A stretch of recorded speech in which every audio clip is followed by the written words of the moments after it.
EAGLES, Eagles. Welcome in, everybody, to a Wednesday edition of Birds 365 here on JAKIB Sports. I'm your host, Zander Krause. That's my co-host, Johnny Mac, John McMullen. Halfway through the week here as we inch closer to the NFL football season, just 71 days until the banner drop. Johnny Mac, how you doing on this Wednesday morning, brother? I'm doing well. Hope everybody's staying cool. Flipped on the news, which I rarely do these days, the local news. TV's changed so much, you know. Yeah. I'm never even on there. So it's not an insult to the local people. They do a great job. But I just happen to be, I don't know what I was. Oh, I was watching NXT, and then PHL news comes on. And it was the hottest day here locally in 13 years. 13 years. I was like, wow. Wow.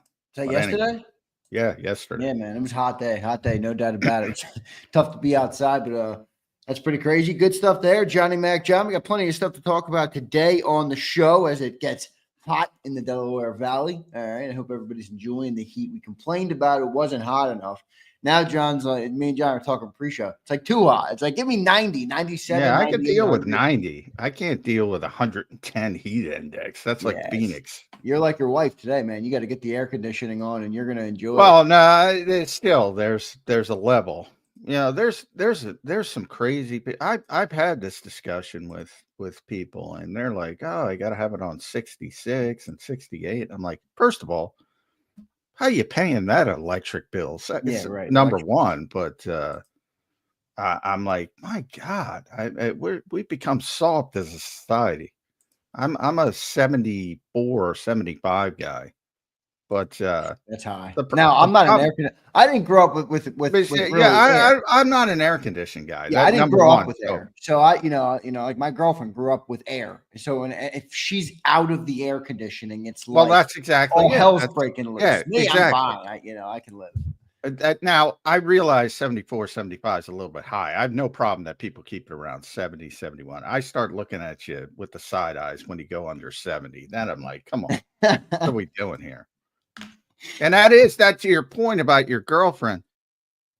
That's it. People grow up with it, and they can't survive with, like, I'm exaggerating, obviously, but you know, it's like, come on, what are we doing? No, that's funny, I grew up in an old stone home, John. It was built in the early 1900s. So it's like when it's cold, that house is freezing. And when it's hot, that house is cooking, man. So well, I grew up in the times of like window air conditions, not central. Yeah, no, I still have them in my house. Yeah, that's what we have. So you know, you go to the one room and it was cool. You go to another room and it's, you know, blazing hot. But yeah, for the most part, I like heat. But yeah, the past couple of days are a little bit too much. Yeah, no doubt about it. Good stuff there, Johnny Mac. John, plenty of stuff to talk about here on the show today. A little Wednesday edition of Birds 365. We do have Mike Gill coming up in a little bit. BLG is traveling this week, so he won't be with us today, but we still got plenty to talk about here in hour number 2, and we'll take some super chats there as well. But, John, we've been following along on the top 25 list over on Sports Illustrated, doing a great job. You and Ed Kratz, your co-patriot guy we have here on Birds 365 often. Number 20, John. Number 25 was Jihad Campbell, Drew Makuba. Number 24 was Matt Pryor. Number 23 was Adoree Jackson. Number 22 was Jahan Dotson. And number 21 was Keely Ringo. And that's as far as we've gotten. And number 20 is next on the docket.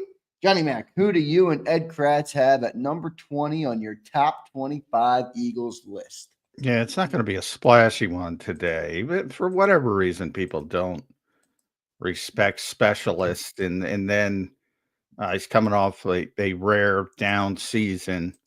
But Jake Elliott is number 20.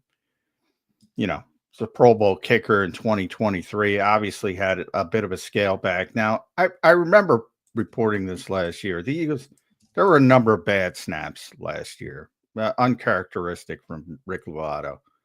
Weirdly, Rick's a great guy, by the way, but you know, he didn't have his best season. Everybody acknowledged it, and I think it affected Jake Elliott, and that's clearly more than I think. that's clearly what the team thought. And they made a move after a long period of time. I mean, Rick's been here since 2016, Super Bowl long snapper, for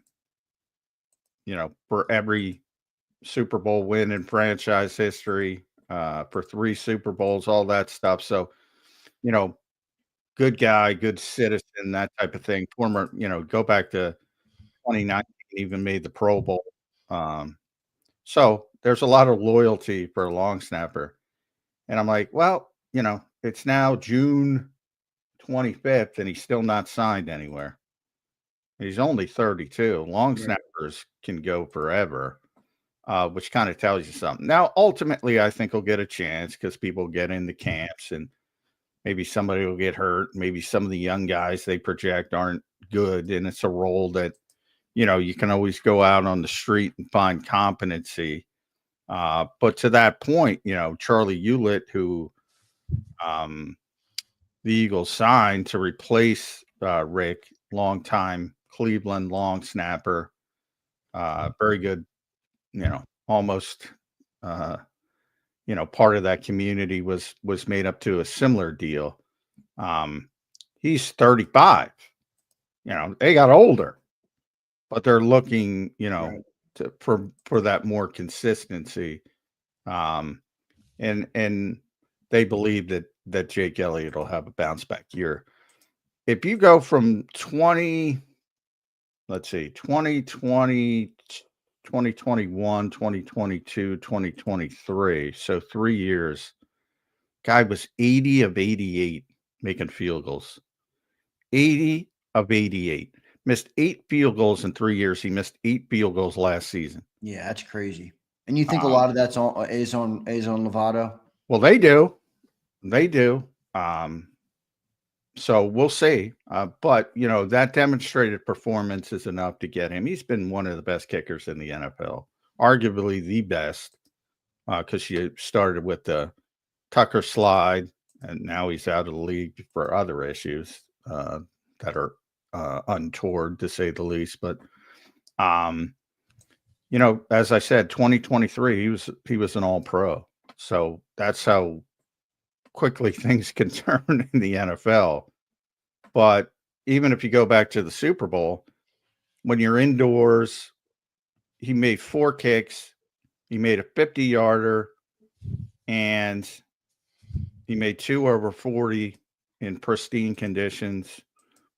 So you can see when things are right, he's going to be fine. And if he's fine, he's one of the best kickers in the NFL.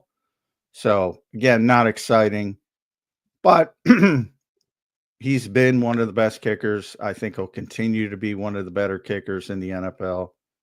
He himself has turned 30, so you got to be a little bit careful and pay attention early, because maybe it is a descent. Maybe, I talk about that 80 of 8.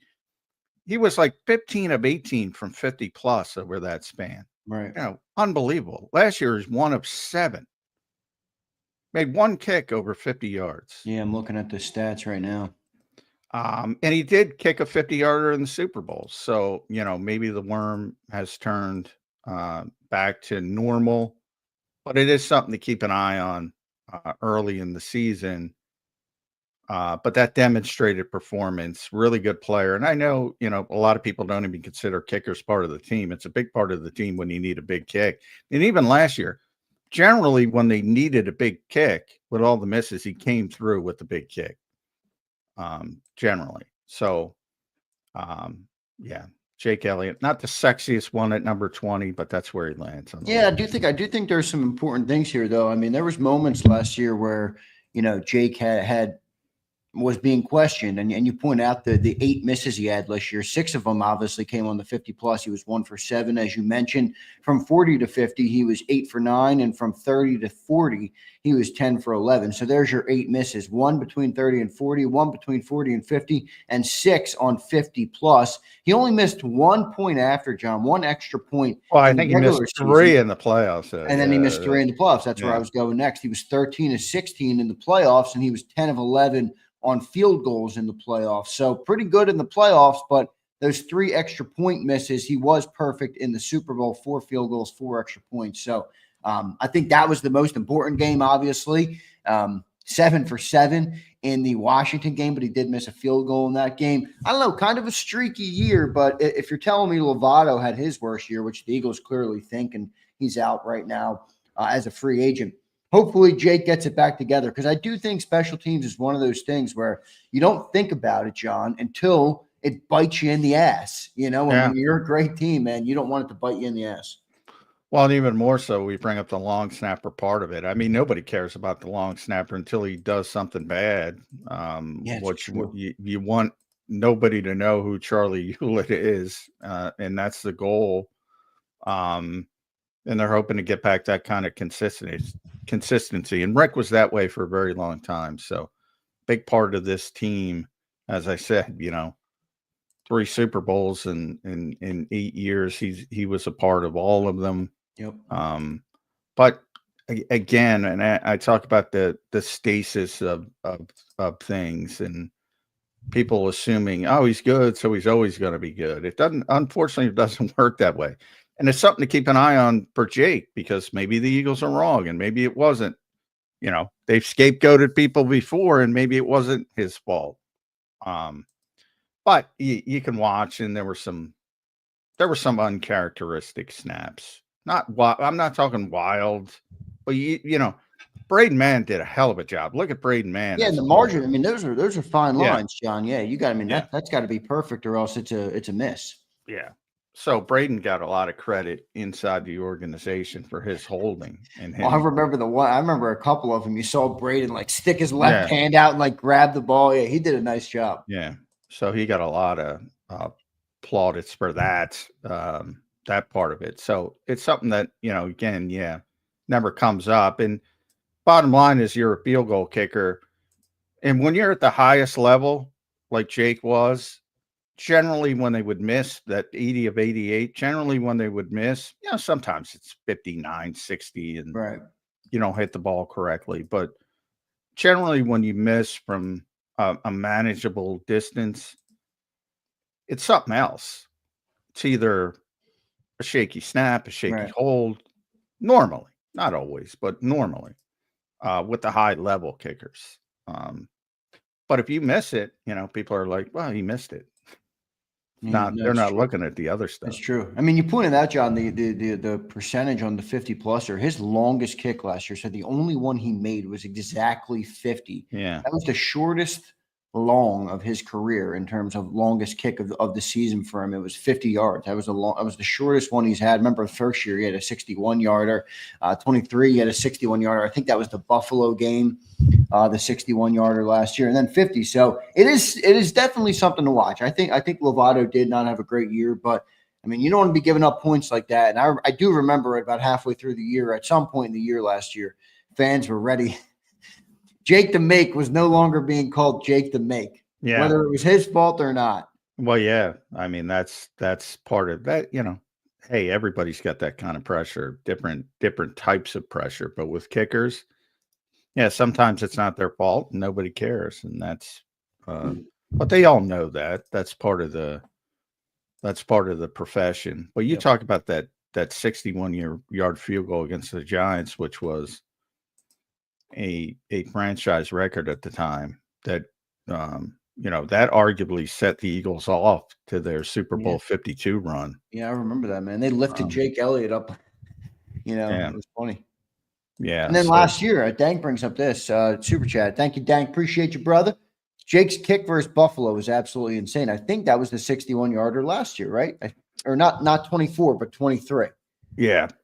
He kicked a 60 or 61. I think he kicked at halftime right before a game against Minnesota here as well. So he's got the franchise record for 60-yarders. Yeah, he's been a great kicker.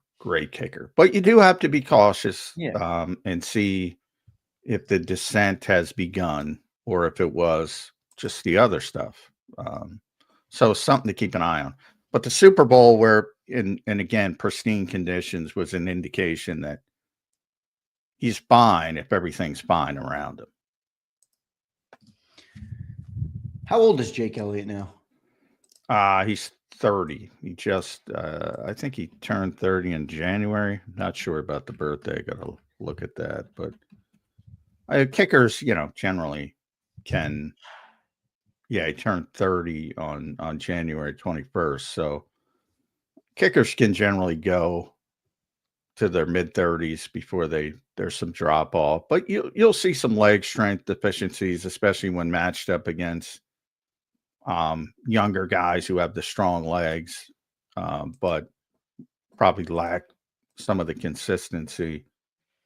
But I think it's very. If the Eagles were worried at all, they'd have competition in, and they have not brought competition in.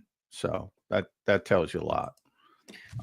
Because it's easy to bring in competition for training camp or the off season. They didn't do it.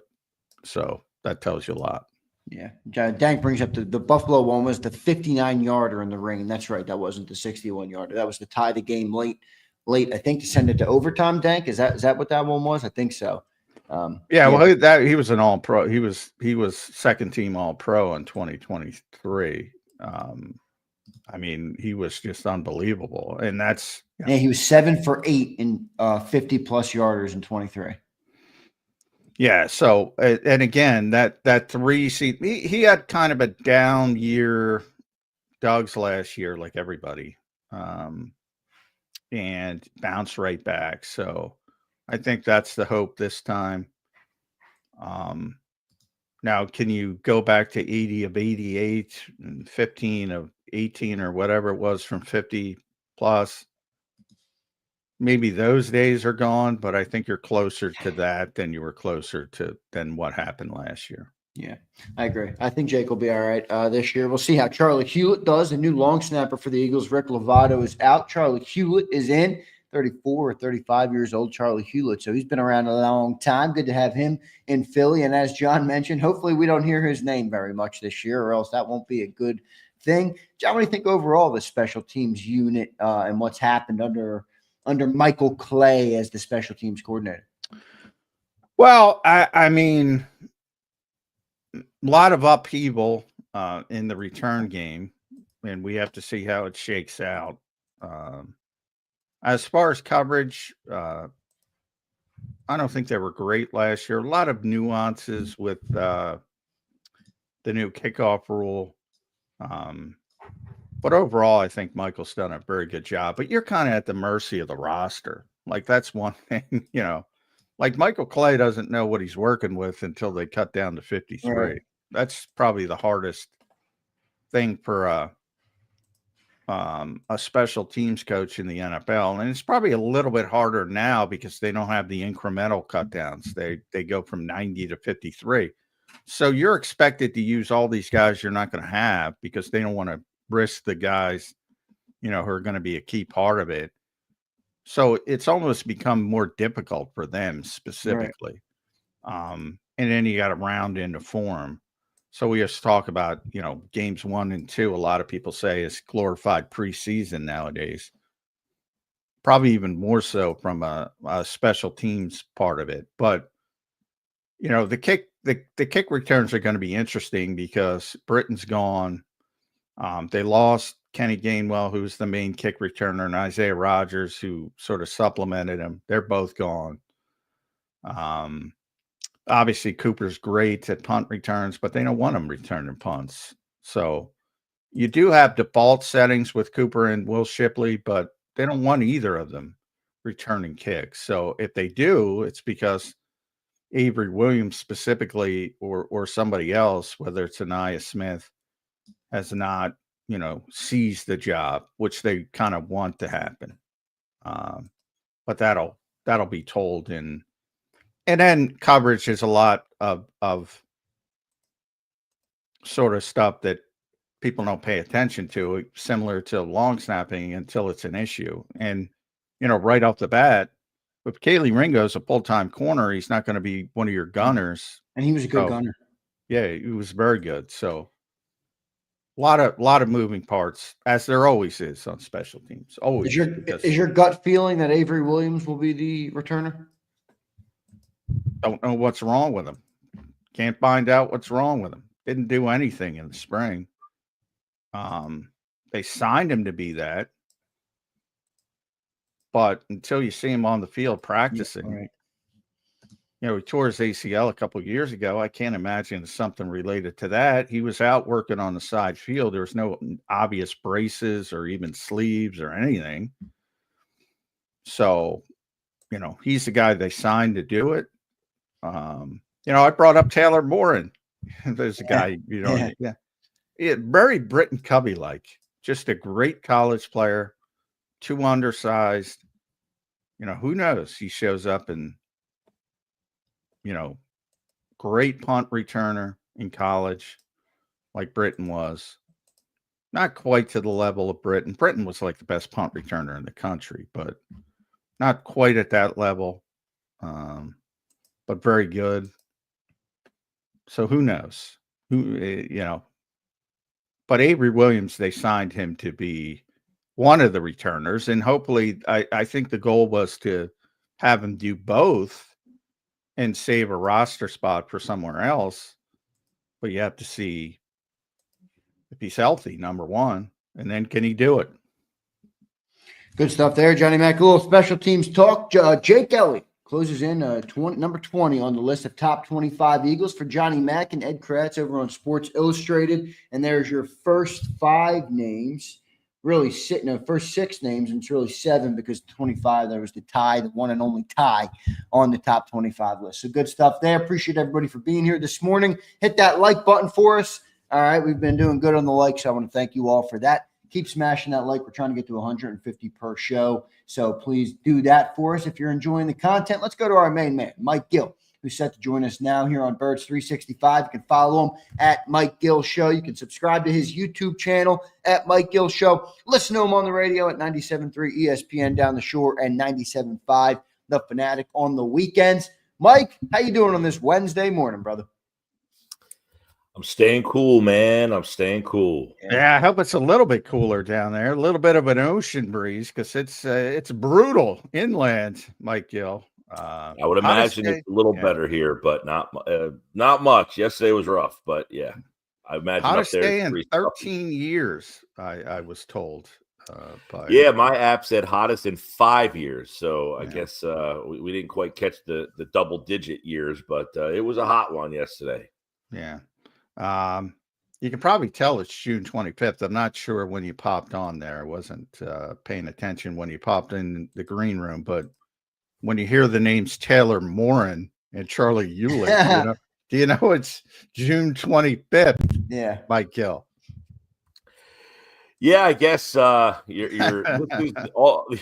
is the one, on Monday's show, I had said we are now officially inside 1 month until training camp. Yeah. But that 1 month is the slog. It is the one that moves the slowest, it feels like. But this is the list month, right? Where you see all these crazy lists where Nick Sirianni's not a good coach. Yeah, I'm glad you brought that up. I was going there. Jalen Hurts isn't apparently a very good quarterback.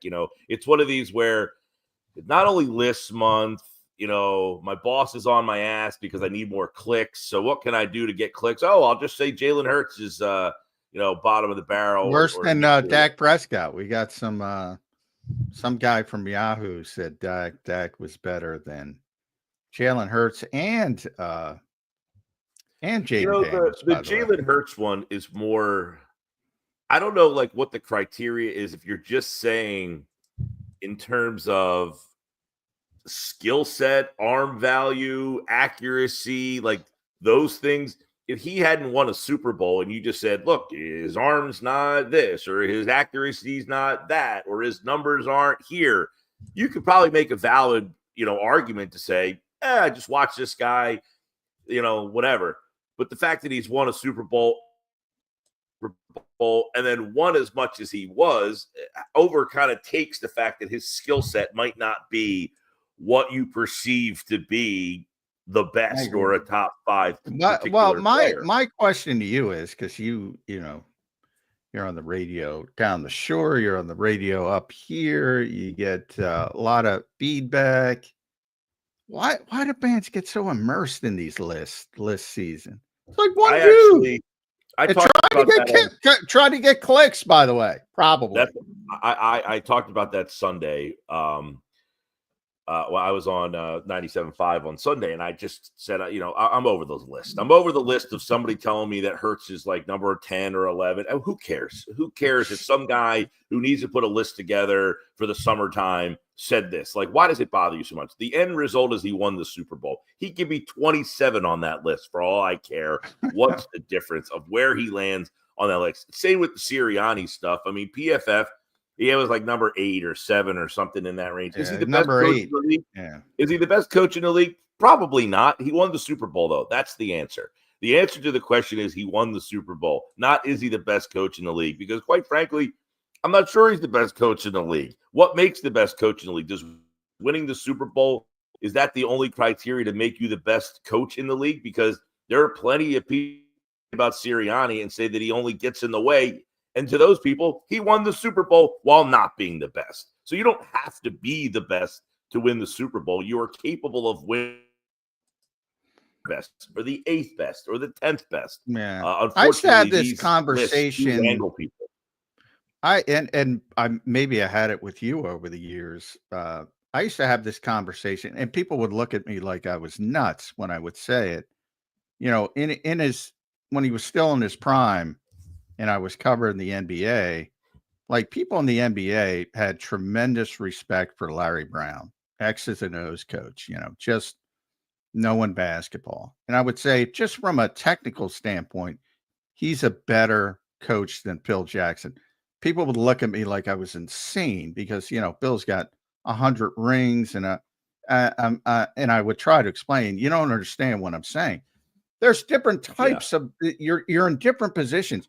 Vic Fangio is a great example. The guy's been coaching forever. He finally got over the hump, but everybody knew before he got over the hump, he was the best defensive coordinator in football. That's why everybody copies him. If you have 4-win talent, great coaches are going to get you 6 or 7 wins. That right. To me is a great coach. Yeah. And I often talk about, in this town, for whatever reason, we love to blame the coach, especially in baseball and in basketball. And I remember this is when I was going up to the Sixers a lot, and I was talking to some of the Sixer beat guys, and this is back when like Maurice Cheeks was the coach, and you would say, is Maurice Cheeks a good coach? And they would say, if you have 35 win talent, Maurice Cheeks will get you 35 wins. And if you have 45 win talent, Maurice Cheeks is good enough to get you 45 wins. But there's only a handful of coaches in certain sports that if you have 45 win talent, they're going to get you 48 wins. Like whatever the talent you're given in basketball, the coach could be giving you a game here, a game there, sneak one out. But over an 82 game season, if you have 45 win talent, you're probably getting 45 wins as long as the coach isn't a complete obliteration. Yeah. Well, and I think you saw it in the finals. I mean, I think I've heard that word a little too much over the last couple of days. I'm sorry. Yeah. Oklahoma City's coach, I think everybody would acknowledge that Rick Carlisle's a better coach than Mark Daigneault, however you pronounce his name. But I mean, he's got more talent. But it's funny because Scott Miller, the baseball writer who just passed, by the way, that was crazy. I used to have him on my show from time to time. He just wrote the book about the baseball manager and how that role has changed so much. And you have these people screaming and yelling about, the lineups and why they take this guy out of the game and why they leave him in the game. And a lot of that stuff is pretty predetermined before the game even started. Hey, well, that's the thing I say about play calling and football. By far, I think coaching is more important than baseball, basketball. I would agree. That football, it's hard for the general manager who generally doesn't have a football background to tell them how to run every single play the entire game. I mean, that would be pretty insane because in football, you are calling every play for the most part. I mean, there's a handful of times where the quarterback might get into a 2-minute and he's in control, but the coaches are calling every single play. So yes, they do have much more of an impact on the outcome of the game than what they certainly do when you compare it to other sports. But I do think that your point about most of that is predetermined. all that stuff is done during the week. 95% of the work is done during the week. You know, then you get the big Cheesecake Factory menu and you pick off the menu. 95% of it is done during the week. Right. I use Jalen and the one thing for football too, and I think this is where Nick maybe doesn't get enough credit, where he excels in his role is what are the managers that, you know, David Sampson has a show now. He's a quirky guy. He was the manager of the Marlins when they won the World Series. I've had him on my show a few times. Very insightful stuff in terms of, you know, what is the manager's role in today's game? And he said the manager's role now is to execute the plan put forth by the front office. In other words, before the game, when Zach Wheeler gets to 95 pitches, get him out of the game, and then you go to this guy. If he gets to 95 pitches in the 5th inning, go to Walker. If he goes to 95 pitches in the 6th inning, go to Walker. If he gets to 95 pitches and it's the 7th inning, go to Strom. And by the way, that's why my interest in baseball, which I love, has somewhat waned for things like that. Clark Schmidt of the Yankees had a no-hitter through 7 innings the other day. And I think it was at 90 pitches. I believe he was at that number. And to your point, they removed him, and everybody's killing the manager for why it's Clark Schmidt. It's not Sandy Koufax. He may never have another chance to have a no-hitter. That to me is an exciting regular season baseball moment that they have stolen from us. Yeah, I was going to say it has dissipated in that. But, you know, so what is the role of coach, manager? Nick, is you've got 53 personalities, egos, guys. You've got to manage those, and you've got to have them all buying in and believing in their roles, explaining to them their roles. They are culture setters. And if you talk to NBA front office people, a lot of them would say, I would hire the guy who can connect with the players and set the culture of the locker room over the X and O guy, because the X and O's of the league are not what they used to be. This is a players first, one-on-one, shooting threes. It is more of being a culture setter, and that's in almost all of the leagues. But here's where I push back. Yeah, I push back on you. It isn't Philadelphia.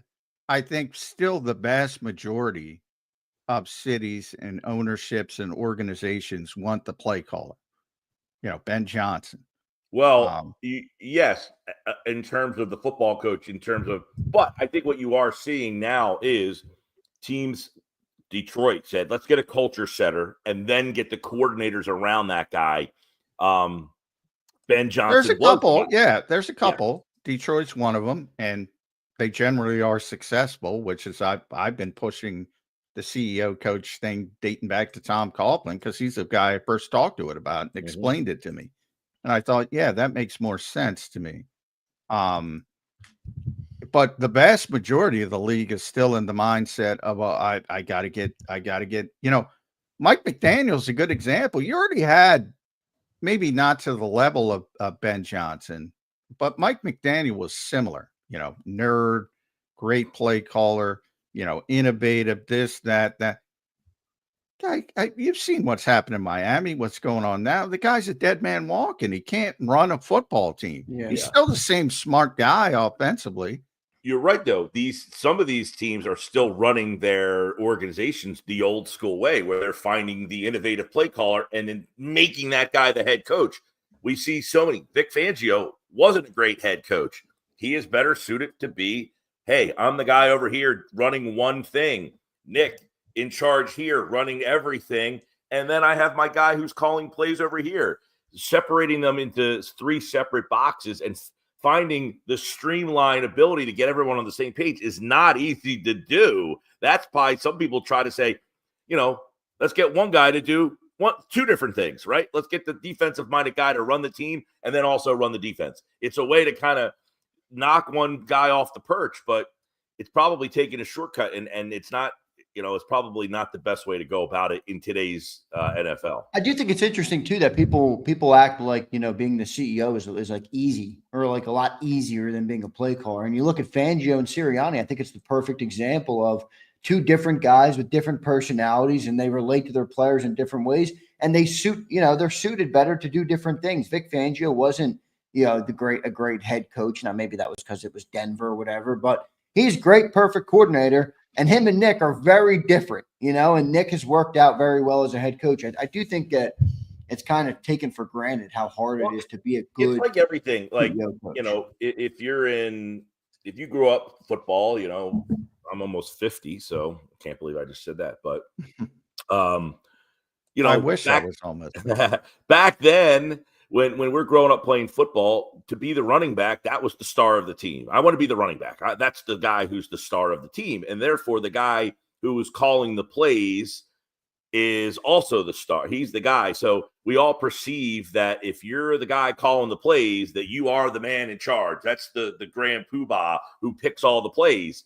And so therefore, we have this weird obsession that if you're not calling plays, then you're insignificant because, you must not be good enough if you can't call the plays. Where I always look at it and say, the game itself, managing the game, is a much more important role than, what am I calling on third down and 7? Yeah. Like in the moment, 3rd down and 7 seems like a big deal. But in the grand scheme of the entire game, managing that game is way more important than, it's 2nd down and 11. What am I calling on my Burger King sheet here? Like, that is an insignificant kind of moment as opposed to how am I managing the clock? How am I calling timeout? But all that the macro stuff. big picture. I agree. Yeah. And I think we're just ingrained. We're so ingrained to the guy calling the plays. He's the guy in charge. And it's just like it's going back to the first Tecmo Bowl where those 4 plays came up on the screen and you're like, I got to pick the right play. And that became so important. Yeah. I think the 2 best offensive coaches of this generation are Andy Reid and Kyle Shanahan. And both have had tremendous time management issues over the years. Why do you think? Because they get bogged down in the moment of what to do, and they have game management issues. And how many times in the Nick Sirianni era have we been complaining about time management problems, timeout usage? Very, very minimal. And when it does happen, it's usually the result of poor execution. Wasn't a bad decision. But I always say, and I've been saying for years, people don't judge play calls; they judge play results because they don't know what's called, they don't know what's good, they don't know what went wrong. Maybe the left guard. I say all the time, maybe the left guard missed a block, and it blew up a perfectly designed play call. You never know. So they're judging the result of the play. They're not judging the play call. Same thing with decision making. You might make the right decision and get a bad result. That doesn't mean if you continually stack good decisions, you're going to get more good results. And game management is a big part of why Nick Sirianni gave play calling to Shane Steichen. Now, people don't believe that. People say, well, he couldn't handle it, so he gave. No, he was not happy with the way he was managing games and said, you know what? I trust Shane. We're going to game plan together. We're going to put it together. The sheet's already done. Mm-hmm. And he all of a sudden magically became a better game management coach. Those 2 things are not, that just didn't happen. It's because he could put more attention into those things you're talking about, the bigger part of the game, which is the kind of coach I'd rather have, to be honest. And I was saying that long before Nick did it. Right. And I don't know that being the game managing coach is ever going to be glamorous. Like, that's never going to be something that is like star written on it. You are the star when you are the play caller. You are the star when you are the scorer. You're Ben Johnson. Yeah, exactly. Sean McVay is a guy who, you used to come on my show and say, if you shook hands with Sean McVay, you got a job interview. Like the whole league was getting hired because they had some connection to Sean McVay. And some of those guys have been successful too, by the way. The guy in Minnesota, it's June 25th. I'm forgetting head coach's names. The guy in Cincinnati has been Zach Taylor. He made a Super Bowl. Yeah, so he has had McDaniel's in San Francisco, but some of these guys who have been connected to coaches, they are pretty innovative, but they have they've lacked that one, and Cincinnati has those problems with the game management. A lot of the times their problems there, Minnesota's, we'll see. They just kind of came on the scene recently. We'll see what happens with the quarterback, obviously. So I think Nick is very, very, very underrated because of the fact that he doesn't call. Well, and we don't know because it's difficult to get head coaching salaries. All I've gotten with Nick's contract is it's not bigger than Andy's. But it would not surprise me in the least if Ben Johnson is making more money than Nick Sirianni, which is insane to me. I'm not saying it's the case, but you're an opportunist. You're an opportunist in the moment to somebody who's weakened by a deficiency at that spot. When you become so deficient at that spot over and over and over, you overspend, and he's the opportunist that happens to be in the moment. Yeah, I don't blame him, by the way. I don't blame Ben Johnson. But the result becomes he gets an overpay over everybody else that is more deserving. Yeah. Yeah. But if he didn't have that reputation, like Nick as a first-time head coach was not a big name. It's like everything in this world today. You just brand yourself the right way and you can make it. Just show that you're the best play caller out there and you can get the big contract. You had the number one offense in the league. You get the big deal. I mean, that's easier said than done, though. Everybody is able to be branded towards. And if you brand McCaskey, is she still the owner in Chicago? Good question. Somebody passed. I don't. That's a good question. Yeah, who's running Chicago these days? Oh, Kevin Warren runs the team. Yeah. All you have to do is brand yourself to the right person and say, "Hey, I'm the most innovative coach in the league. You have a void at that spot. I'm only going to come there if you make it worth my while." Well, we are so desperate, we will pay you more than the Super Bowl winning head coach. Will you come here now? Okay, sure. Very good branding by Ben Johnson. George McCaskey is currently running the team as the controlling owner, but you don't hear a lot about that. I think that the McCaskeys, the Hallis McCaskey family, they generally stick their nose out, which hasn't been necessarily a good thing. They've been a bad organization now for quite a few years. So it's 1986. So Kevin Warren runs the team, which is, the Big Ten commissioner. He's more of a business guy. That's the whole point. He left the Big Ten he was like the legal guy. He was the cheap legal guy from Minnesota, left that to run the Big Ten. And now he's running the Bears. So he's more of a business guy, or a legal guy, business/legal. Which is another interesting conversation all the way down a different rabbit hole is the how these sports teams are becoming more and more and more business and less and less and less. Oh, they're just getting bigger companies, dude. These are massive companies now. Yeah, I mean, you're getting private. It really, the NBA draft is tonight, so we got to get some draft talk in. But it's the off season. But boy, I see some of these NBA trades. All of them are about finances. They're not about players. It's about dumping players. It's about creating space. I don't know. It's not as exciting to me when you're actually trying to get a player and make it better. I'll tell you what, it's funny. Game 7 the other night. Now, the ratings for Game 7 were actually pretty good, but the rest of the series were really historically bad. You get to Game 7. You have this moment. This team wins. And then it's almost like, on to the next. And the next day, you're spinning players off. It's like you're spinning players off to get to this moment that no one seemed to care about, just so we can get back to spinning players off. And the draft is a couple days later. Yeah, they don't even give you time to breathe. Like, I'm watching these guys celebrate and the moment, and it's similar to like A.J. Brown said when they won the Super Bowl. It's like you go through this season of bitching and moaning and complaining, and they suck and they can't do this and they're not good enough. And then they win the Super Bowl, and A.J. Brown's like, it's not as good as I really thought it would be. It's like that moment just comes and it's like, now what? Now you go back into another season where people will sit here and bitch and moan in the comments section all season long to win the Super Bowl, to And then then be bitch like, and moan yeah. all season long again. Well, that's me.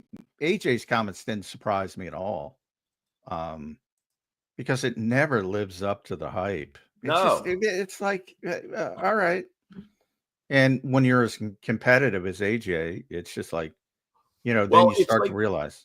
it's the moment of these guys get paid so much money. And we as fans, you probably have seen this article, the June Lee article that was in the New York Times, about how much fans spend just to watch their favorite teams. This is just to watch them on television or streaming platforms. Yeah.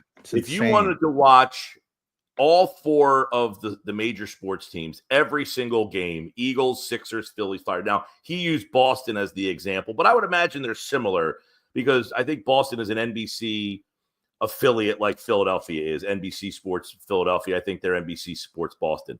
But he said the total price to watch everything, if you're a sports fan, this is without going to a game, purchasing a jersey, a T-shirt, a hat, nothing, was almost $5,000 in Wi-Fi streaming services. If you're a cable subscriber, YouTube TV, Hulu, and you're thinking like you spend $5,000 to go on these journeys with these teams to bitch and complain all season long. And then if they do win, the euphoria of the one day is kind of like, well, my cable bill sucks, and so does my Wi-Fi bill. I mean, it's like, I'm with you, man. I'm with you. Oh man, boy, man. It's a crazy culture that we've created. It's fun. It's a fun, kooky, crazy. But I have suggested, like at some point this bubble is going to burst. Where can football just keep gouging? Can basketball, like, who do they think they are, right? Like baseball, like, how much can you continue to charge people? Like, you go to the game and it's lit. How do you look at someone in the face and say, hey, we're going to charge you $8 for that soda? You got to be fucking out of your mind to say to someone that Coke is charging is $8. Like, are we I'm with dumb you. that we I'm pay with it? you. I don't know. Same thing with airports, because you can't go anywhere. They have you held hostage. Everything's marked up to a ludicrous degree. Why do we accept this? Why do we accept this? But nickel and dime to death, guys. Yeah. That's what we are. Yeah. I Same think thing it with should be sports. mandatory. It should be mandatory that every sporting event has a sectioned area in the building where there are $1 hot dogs, $2 hamburgers, $3 nachos, and that people who just want to go to a game one time and not spend $1,000. People tell me all the time, Well, I went to the game the other day. What did it cost you? It cost me $1,500. $1,500 to go to one game? I'm lucky enough to where I don't have to pay for parking for sports events and all that kind of stuff. And I got news for you. I had no idea how it exploded over the years. Like, Well, because they're making all their money on TV, it no longer matters. Like, they don't need to make it cheaper to reach more people, right? well, that's true. Well, and Xander, the key of that is, like, a lot of these teams only exist, especially in baseball. Yeah. They only exist as an entity because of the sharing. Why am I blanking? Yeah, the league sharing with the TV deals. I know what you're saying. Yeah, they get paid out for that. The Pirates, those type of teams, they only exist because of the sharing. Otherwise, the revenue sharing.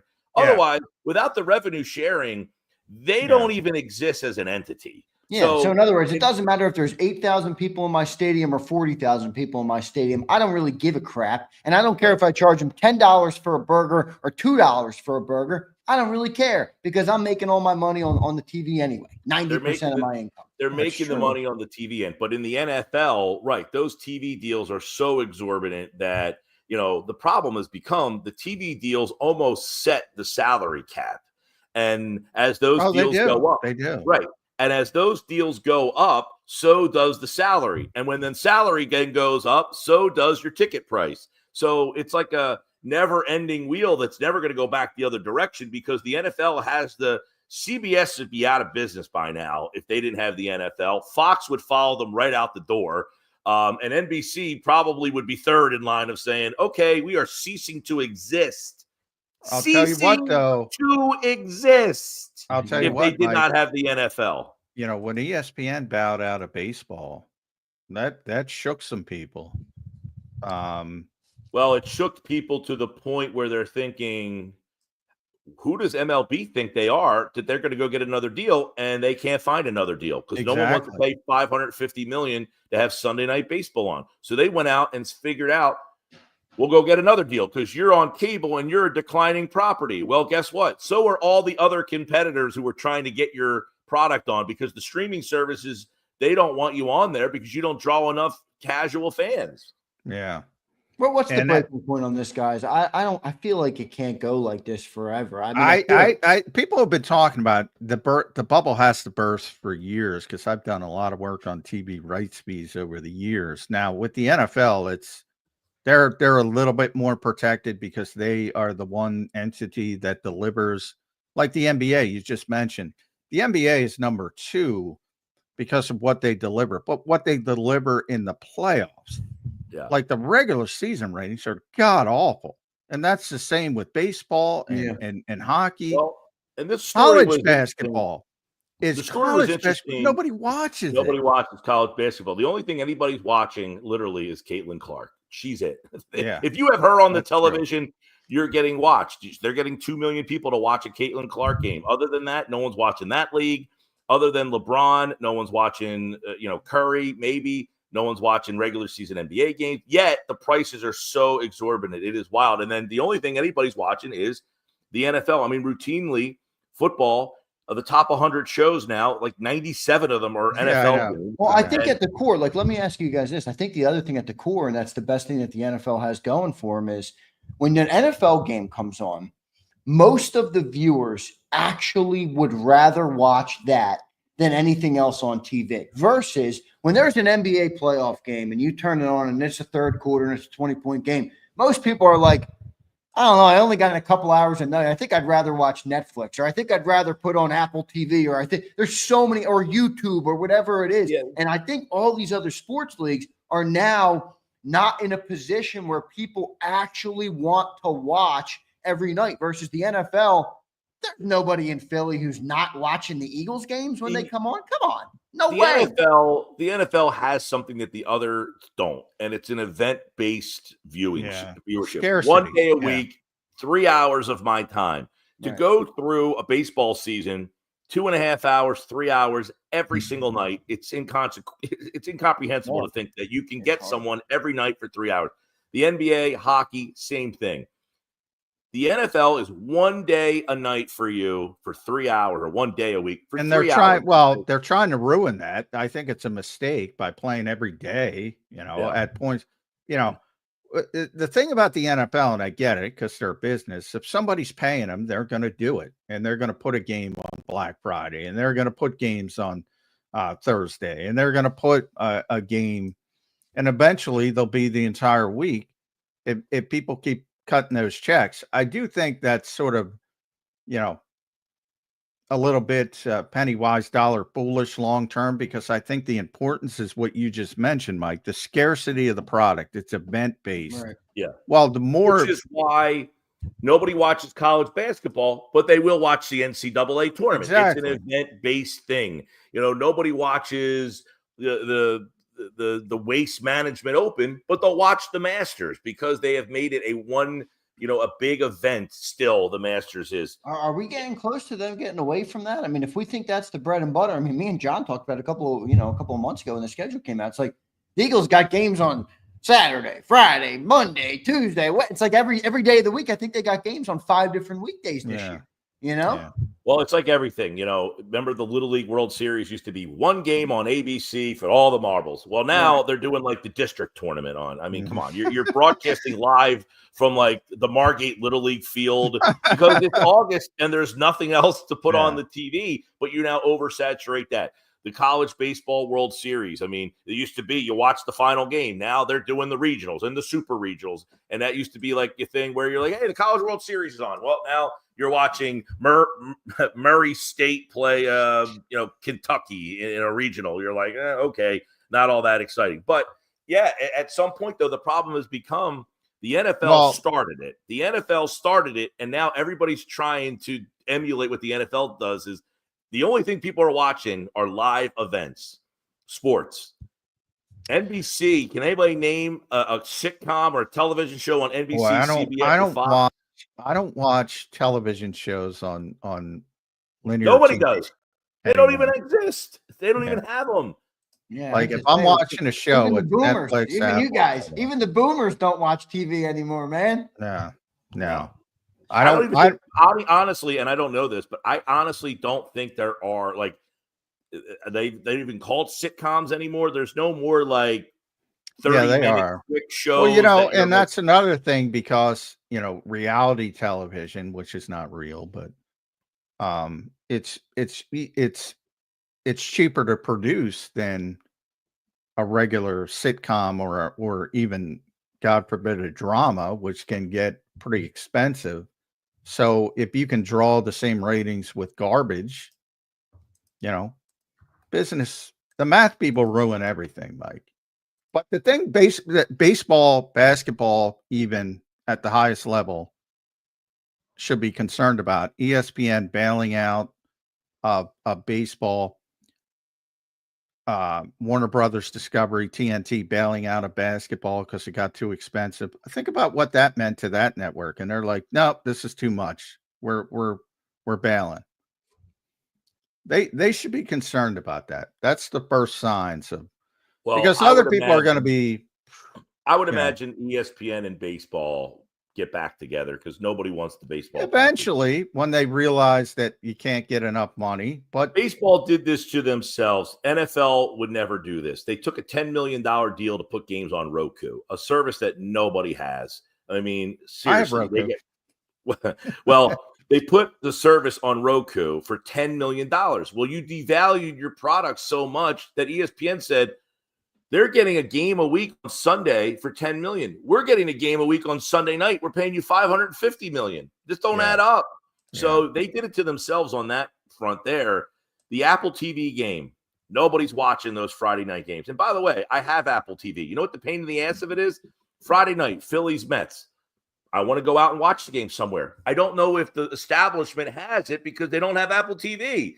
So on a Friday night, if I want to watch Phillies Mets, I almost had to say I have to stay home to watch that game because I can't trust that Charlie's Bar in Summers Point has the Apple TV on. So if you want Apple TV, don't give it to them on a Friday night when people want to go congregate and watch it. You want a game Wednesday night baseball. There you go. You get that game. That's the game you get. But instead, they take money.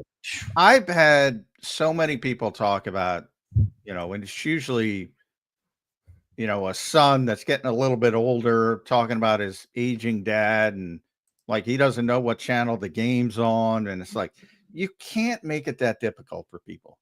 You can't. They're creatures of habit. Yeah. Well, and it's not like I said, I have Apple TV. So I'm not the guy saying, oh, Apple TV. I have Apple TV. I watched it. And by the way, their production is outstanding. I'd love to see what they're doing. Production's amazing. And the problem is it's a pain in the ass. I have it too. Right. My buddy said, if you are home, you maybe you want to flip around and in between innings, maybe you want to check out what's going on somewhere else. Yeah, right. I get out of the app into something else. Yeah. Right. Well, my buddy says Friday night, hey, you want to go watch the game somewhere? I said, well, the problem is it's on Apple TV. I don't know who has it. So you're calling around. Hey, do you have the Phillies game? Nah, it's on Apple. We don't have it tonight. So they've done that to themselves. Look what MLS did. They took the money and ran to Apple, and nobody. I mean, has anybody seen an MLS social media post in the last 3 years? Those teams are getting.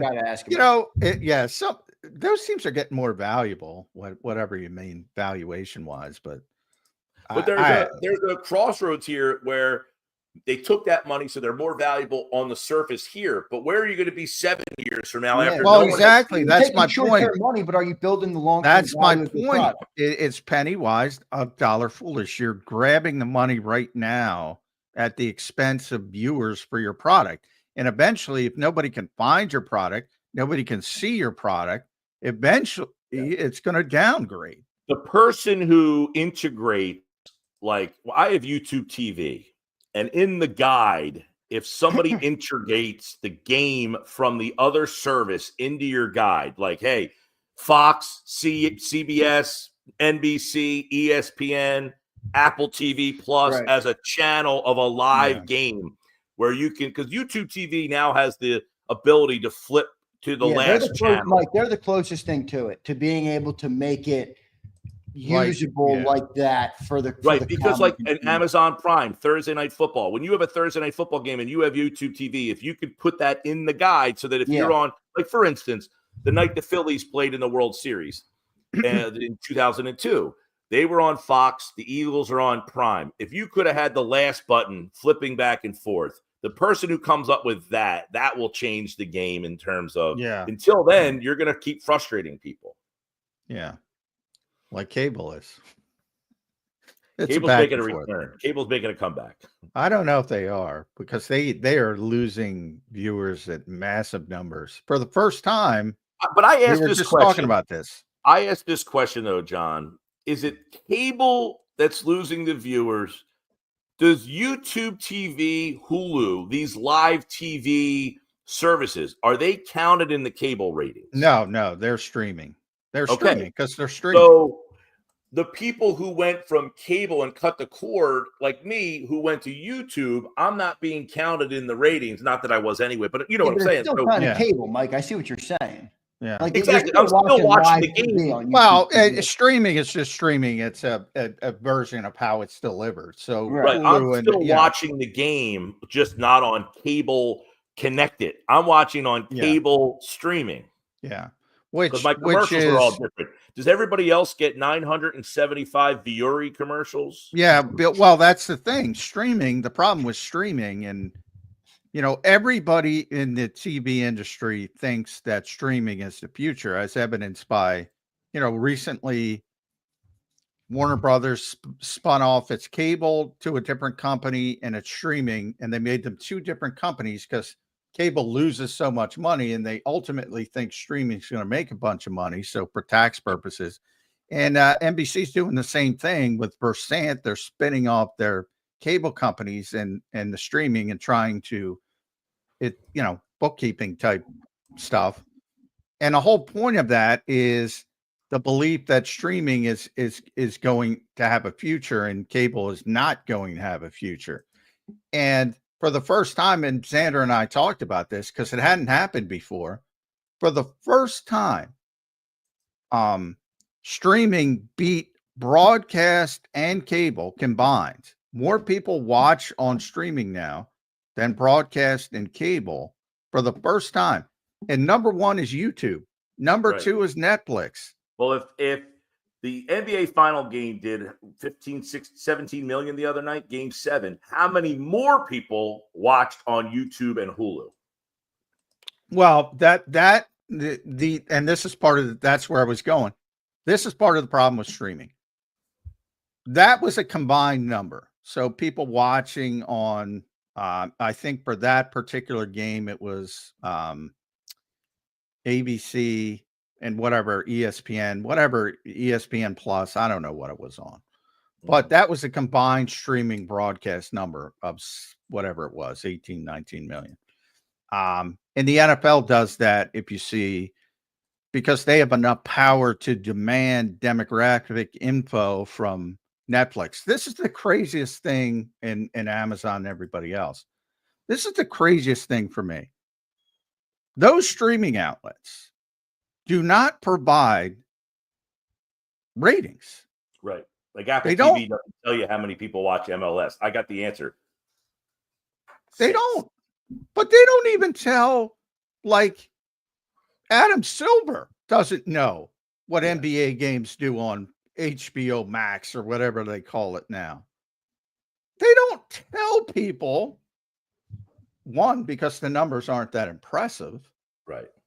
And two, because they have all that shitty advertising, because people are like, all right, well, if you're not going to tell us, we're not going to pay for advertising, because they're trying to target a specific demographic. So you have these goopy commercials they run 67 times because it's a weird situation. I have a full closet of Viore now. And my girlfriend has been bought by all the ads as well. Every time I see her, I got a new pair of Viore shorts. I'm like, enough. I got enough Viore shorts. Yeah. Anyway. All right, Mike's got to go. We're keeping it. Yeah. See, we get Mike, these thank you, brother, man. We appreciate it. engrossing discussions at Mike Gill Show. Make sure you follow him on X, Twitter, whatever you call it. 97.3 down the shore during the week, 97.5 up in Philadelphia on the weekend, Sundays. Make sure you listen to him.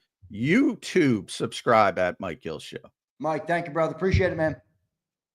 Thanks, bud. All right, there's Mike Gill joining us here on Birds 365. Give us a little extra time there. Good conversation, though, John. I mean, it is interesting where the sports world is going. And if my girlfriend's listening, I love my Viore shorts. I apologize. But, no, it's funny because Mike is right. Those ads are everywhere, and they all dominate the streaming. But it's interesting, John. Like, you know what it reminds me of, too? And, people are going to take this probably and run with it. But there's that thing I used to see on social media all the time from like the World Economic Forum a couple of years ago. And it's like, you will own nothing and be happy or something. And I'm like, yeah, that's how I feel every time I see all these subscriptions hit my damn card every single month. Yeah. Yeah, it's tough. And that's why I was talking about. I didn't get in, but parking. I didn't realize how much parking was. Oh, dude, it's crazy. Like, I'm like, I don't know how people do this or would want to do this. Like, like, no offense to NFL, NBA, anybody. Like, when I do retire, I'm not going to sporting events. I'm not paying for that garbage. It's just too expensive. It's just too expensive. I mean, you got to be kidding me. Especially when you have 4K, as you mentioned, Apple TV. I mean, it's a much better. Just watch it on television. But yeah. And then the product, at some point, I've always said the product is just not as good. And I'm like, when are people now, if you grew up with it, older people have obviously, and this is not about nostalgia, because I acknowledge pretty open-minded. And I'm like, if you listen to me, I'm the one who defends sort of the stuff that's more innovative than the typical older guy. And I'm just talking about the aesthetics of the game. I talk about it all the time. The NBA was better. The athletes are better now. That's a different conversation. Yeah, completely different. Yep. How the game was played was better. Baseball, not even close. How the game was played was better. Football, same thing. I can't speak to hockey. Because I'm not as big as a hockey guy, but of those three major sports, which I've all been a fan of, and a large part of it is, and it's not their fault. The organizations have figured out these are the ways you win games, and analytics have become a bigger thing, but at the expense of the beauty of the games. And that's why I always say the leagues their responsibility is different. Like, the Philadelphia Eagles' responsibility is to win. And that's why they do the things they do. And I don't blame any organization. Theo Epstein in baseball, if you want to go back to Billy Beane, I don't blame any of those guys. Their job is to win, in card count, so to speak, and figure out the advantages. But if you see something, we talked about this with the tush push. I don't want to get into it, but if you see something that's not aesthetic and you think it's hurting your game as a league, whether it was Bob Gibson being too dominant or Denny McClain being too dominant in baseball, Will Chamberlain, we always talk about, too dominant. Then you change the game to make it more exciting, more aesthetic. It happens in every sport. To me, it's slowed down. Like baseball, it was the easiest fix when they all went to the shift, and it became so boring. It's like that to me. I was yelling on the air for years. I was like, that is the easiest fix in the world. 2 infielders on one side of second base, right. 2 infielders. It is the easiest fix in the world. They finally did it, but it took them forever. Took them so long. Some of the other things are more difficult. Football is difficult because,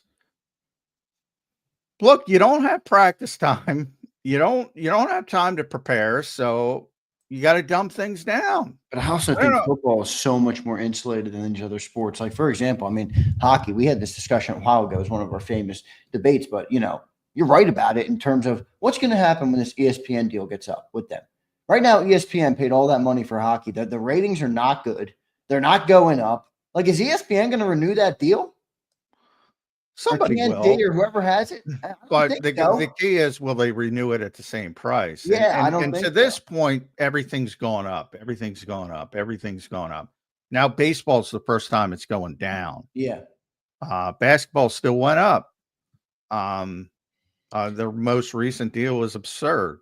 But again, it's hard to call it penny wise when you get that much money, but you're going to Amazon, you're going to Peacock instead of, TNT was basketball, because as stupid as the show was, and inside the NBA was so popular, for whatever reason, people resonated with that.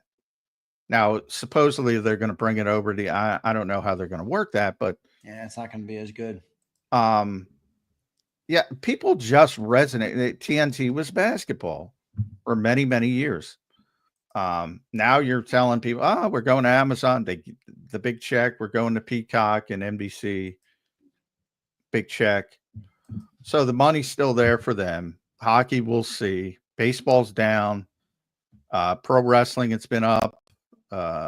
We'll see, though. I feel like pro wrestling is dominating too. I don't know what their ratings have been, but I feel like they're. that's a I mean, company WWE is pretty much number one on television. Now their ratings are down from where they were, but comparatively, right? Comparatively, what's it look like? Because everybody's ratings are down from. I guess comparatively, except the NFL. SmackDown's number one almost every week on cable, which is 18 to 49. That's the key number. It's number one in 18 to 49. They put their developmental show on the CW, which it gets the best ratings on that network. Netflix, though, they moved from USA to Netflix for Raw. I don't know what the fuck they're doing there. The people watch on that a lot of people watch, but as many on cable, no way. No. So that was, but they paid them is $5. That a future, or is that like we talked about whether you're jumping a dime to pick up a nickel in a way, you know what I mean? But I don't know, are you doing that with a company like Netflix, where maybe it takes a little bit of time, but is the value? Oh, that's the bet. That's 10 years from now, right? Like, yeah, is that the right spot to build? That's the bet. And they got a $5 billion deal. But there's an out after 5 years, the Netflix out. So we're going to see after 5 years. Yeah. Is it working? Is it not I do think it's taken longer than people think. I think they thought that this was going to happen It's quick. Yeah. definitely taken longer than TV people think. I think part of the reason it's taken so long is the cost barrier. I mean, you just heard Mike break it down. It costs thousands of dollars a year to be a sports fan. The majority of sports fans are, what's the average person in America make right now? 60 grand, 50 grand, 60 grand. I mean, people can't afford that. I'll tell you, their thought is, and it's horrible, but these are business people. When people age out, that's a nice way of saying when people die. Yeah. And their belief is that younger people and younger people are more apt to watch streaming. Younger people are also harder to win over because they all got TikTok brain. They got 450 things that they can watch. Well, exactly. Instagram. I can load up Instagram. The second I'm bored of Instagram, boom, I go over to Twitter. Second I'm bored of Twitter, I go to YouTube. When I'm bored of YouTube, I go to the baseball game for 10 minutes. Then you know what I mean? Like that's a tougher audience and a very short attention span audience. Very apt to lose interest quickly. Yeah, I don't think it's working out the way they thought it is, to be honest. And I don't know where Netflix makes their money. Obviously, I do, due to a certain degree. Yeah, most of it is subscription, but look, their market cap is unbelievable. I think it's 500. I'm just looking it up. $544 billion worth. 18th most valuable company in the world. It doesn't hold up, man. Like there is a reckoning coming for that company.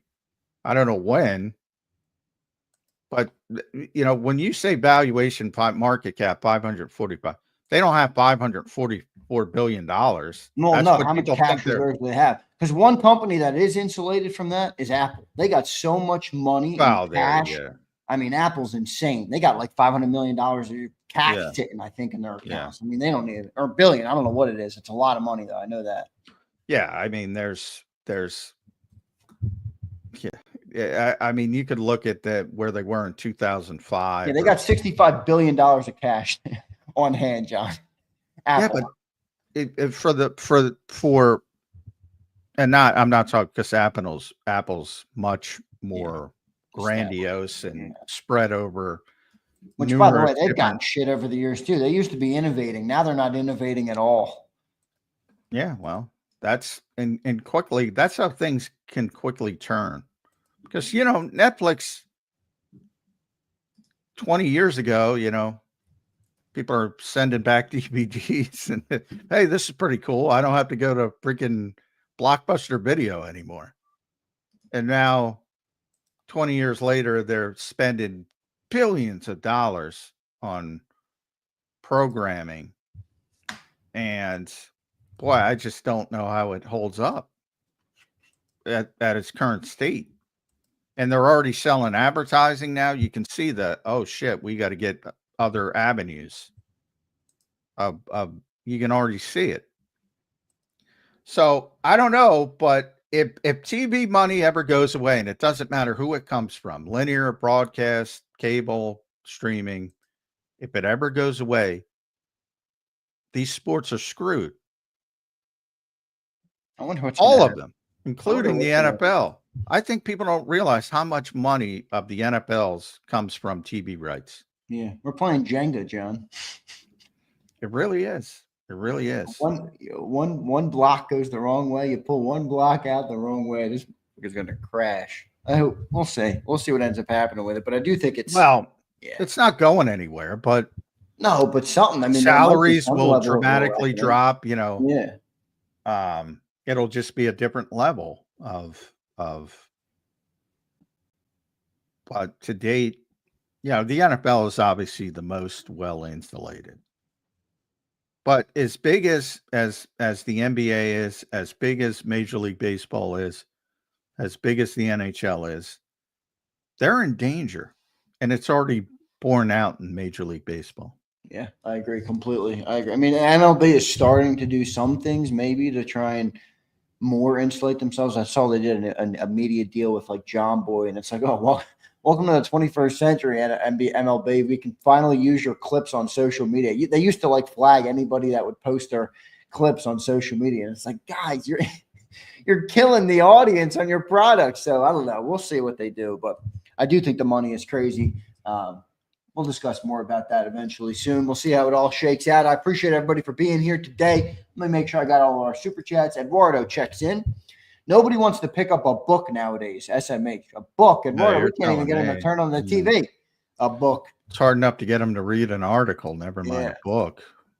I mean, there really is a book reader, John? Yeah. Well, don't have much time, but I'm a big nonfiction guy. I don't like fiction. I don't read fiction. I haven't read fiction. I can't do it either. It's so funny you say that. Yeah, I can't do it. If it didn't happen, I have no interest in it. I'm none. Zero. Eduardo, thanks for the super chat, brother. Appreciate all of you guys being here right now. Hit that like button. I don't know what we're up to today, but a great segment with Mike Gill, a great opening segment on the top 25 Eagles. Number 20 on the list, Jake Elliott. That's the newest Eagle, so we'll get to 19 tomorrow. As Sports Illustrated, we follow Johnny Mack and Ed Kratz as they make their top 25 list. And then a great segment with Mike Gill. Good conversation about Nick Sirianni as well. We'll talk a little bit more about that, and I do want to talk about Nakobe Dean coming up. All right. I don't know what the future is on Nakobe Dean. I want to talk about Ty Robinson a little bit. A lot of hype put on a first-year player in Ty Robinson. And then I also want to do, if we get to it, we're a little late. I didn't realize we're already 4. We kept Mike. Sometimes I'm getting spoiled by Jeff Kerr. Jeff's like, he'll go forever, but Mike's got to go to work. So yeah. Mike had some shit to do. He's like, yo, guys, get me out of here. So good stuff with Mike. The other thing I want to do, John, think about this. Maybe we'll do this before the other segments because we'll have probably more of an opened up show tomorrow. 10 Eagles, top 10 Eagles you trust the most this year, but the offensive line can only be one. Mm. I can't have you list. I trust Lane. I trust Jordan. I trust Landon, and I trust Kent. That's no good. All right, that defeats the purpose of our list. Or we're spoiled in the dreaded list. By the way, I should tell the people, and this is even when you say PFF rank the coaches, it's really Dalton Wasserman. Yeah, it's one guy at PFF. They had Nick at like 8, right? Yeah, Andy was 1, which I had no problem with. Sean Payton was 2, which I got a big problem with. Okay. I think, I think he's overrated. Sean McVay's 3. John Harbaugh's 4. Mike Tomlin's 5. Jim Harbaugh 6. Kyle Shanahan 7. Nick 8. Dan Campbell 9. Kevin Stefanski 10, who I think is a good coach, but bad year, bad situation. Yeah. So I don't know why people get so wound up about these lists, but they do, man. That's part of the reason. I'm sorry. That's just a stupid list. I said, well, I agree with you. Yeah. I mean, I don't care. That's the difference. Yeah. It's like, people really care about them. I can acknowledge it's stupid and not give a shit. Yeah. So go on to the next list would be my advice. And has always been my advice, but boy, people get worked up over it. Yeah. So it is what it is, but that's his top 10, which I think is stupid. Zander thinks is stupid. You probably think is stupid as a listener, but that's what it is. So move on to the next one. On to the next one. All right, good stuff, everybody. Appreciate you all for being here. Hit that like button. We'll be right back on Birds 365 in about 3 minutes from now. Thanks for being here. Stay tuned, everybody. Welcome to the Jet Setters and the High Rollers, to the Shot Takers and the Tastemakers. Welcome to the Viewfinders, the Thrill Seekers, and the Night Owls. Welcome to everything you could possibly want on one 5-mile island. Welcome to the Wildwoods. Book your stay today. The following is a real testimonial from the father of a young injured victim. I didn't think she was going to make it. Major Perry's daughter was the victim of a horrific accident caused by someone else's negligence. If you don't find the right counselor, law firm that you're looking for, you will get lost in the wilderness. Badly injured? Call the Fritz and Bianculli Law Firm at 215-458-2222 and find out why they say, "We got this." In our hometown, we all look out for each other. We go the extra mile to lend a helping hand. Thank you. We step up to keep our communities going strong. And at Independence Blue Cross, we're here to keep you going strong. We've been deeply rooted in our communities for more than 85 years. And that connection to members has earned us our spot as the #1 health insurer in the region. So while you look out for your neighbors, know IBX is always looking out for you. Your financial future is on the line. Are you ready for what's next? At Leone & Company Wealth Management, we help young professionals, business owners, and pre-retirees navigate the complexities of building and protecting wealth. For young professionals, we'll help you grow your wealth, plan for your future, and make the most of your hard-earned dollars. For business owners, we provide strategies to protect your company, manage risks, and create a lasting legacy for both your business and personal wealth. For pre-retirees, we'll design a plan to secure your retirement, ensuring you can live comfortably and confidently in your next chapter. Whether you're just starting out, managing a thriving business, or preparing for retirement, we're here to help you take control of your financial future. The first consultation is on us. Get the advice you need without the cost. Let's make your financial vision a reality. Take the next step. Scan the QR code to schedule your free consultation today. And of course, go Birds.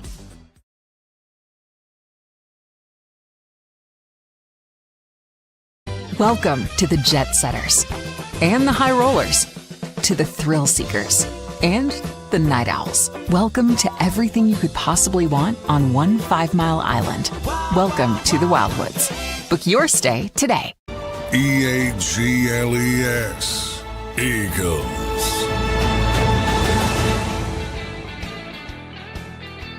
Welcome back in, everybody, to a Wednesday edition of Birds 365, a June 25th edition as we inch closer, well under a month now until training camp. About 71 days until the banner drop and the Eagles take on the Dallas Cowboys in the home opener to kick off the 2025 NFL season as a whole. It's getting closer, everybody. Thanks for being here on this Wednesday edition of Birds 365. I'm your host, Zander Krause. That's my co-host, John McMullen. Give us follows on X at Zander Krause and at JF McMullen.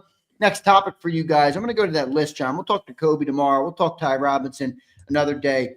Let's go. Let's go. Speaking of list, let's make a list, Johnny Mac. A top 10 Eagles list that you can trust coming into the year. See, this is tough, though.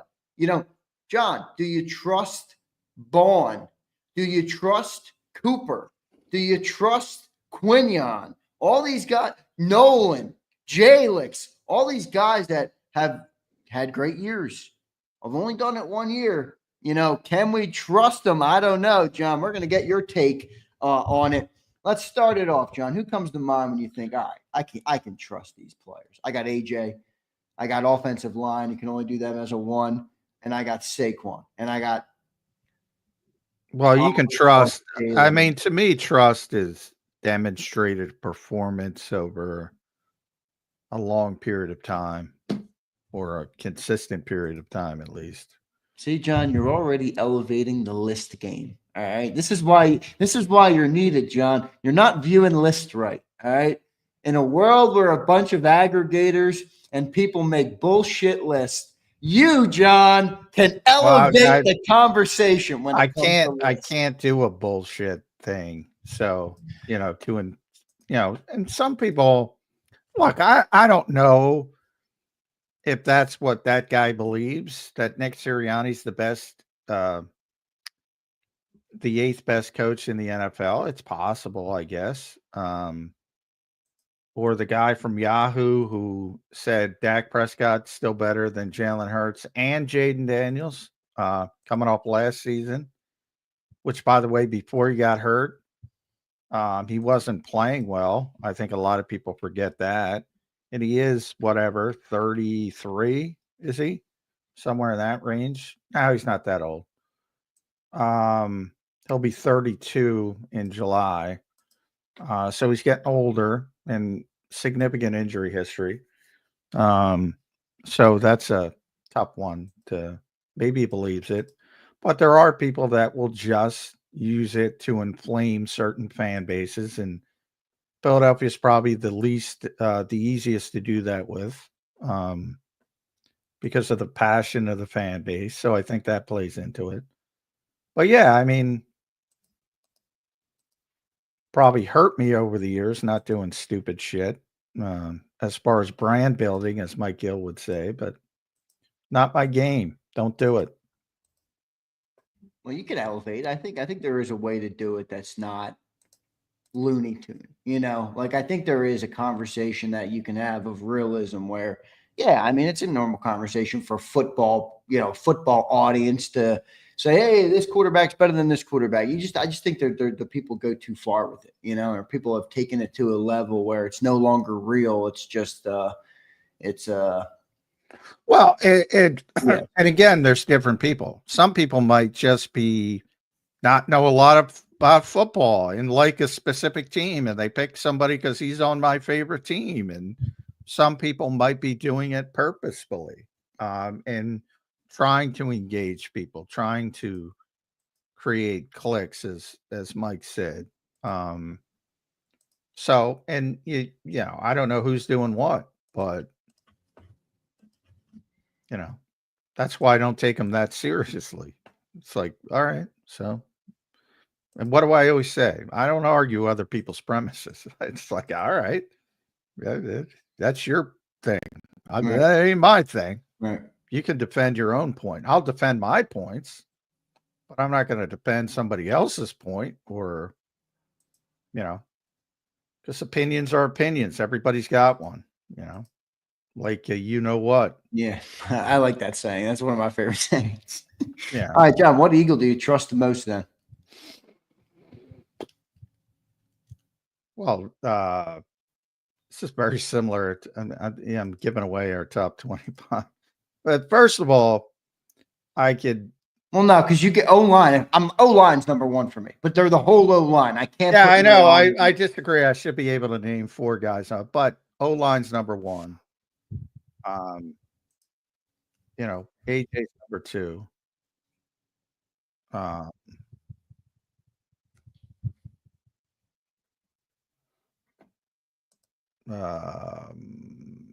Saquon's number 3. Then you start going into, those 3, one grouping and 2 players are probably set off to the side, above everybody else. Yeah, I agree. And then you start talking about, I think Jalen Carter is going to be really good. Yep, that's where I was going. Then you got to put Jalen Hurts in there. I agree. Devontae, Dallas. Dallas is a good one. I mean, that's one that could be debated. There are people who feel like the injuries have just kind of slowed what he does for this team and kind They of weren't watching the playoffs.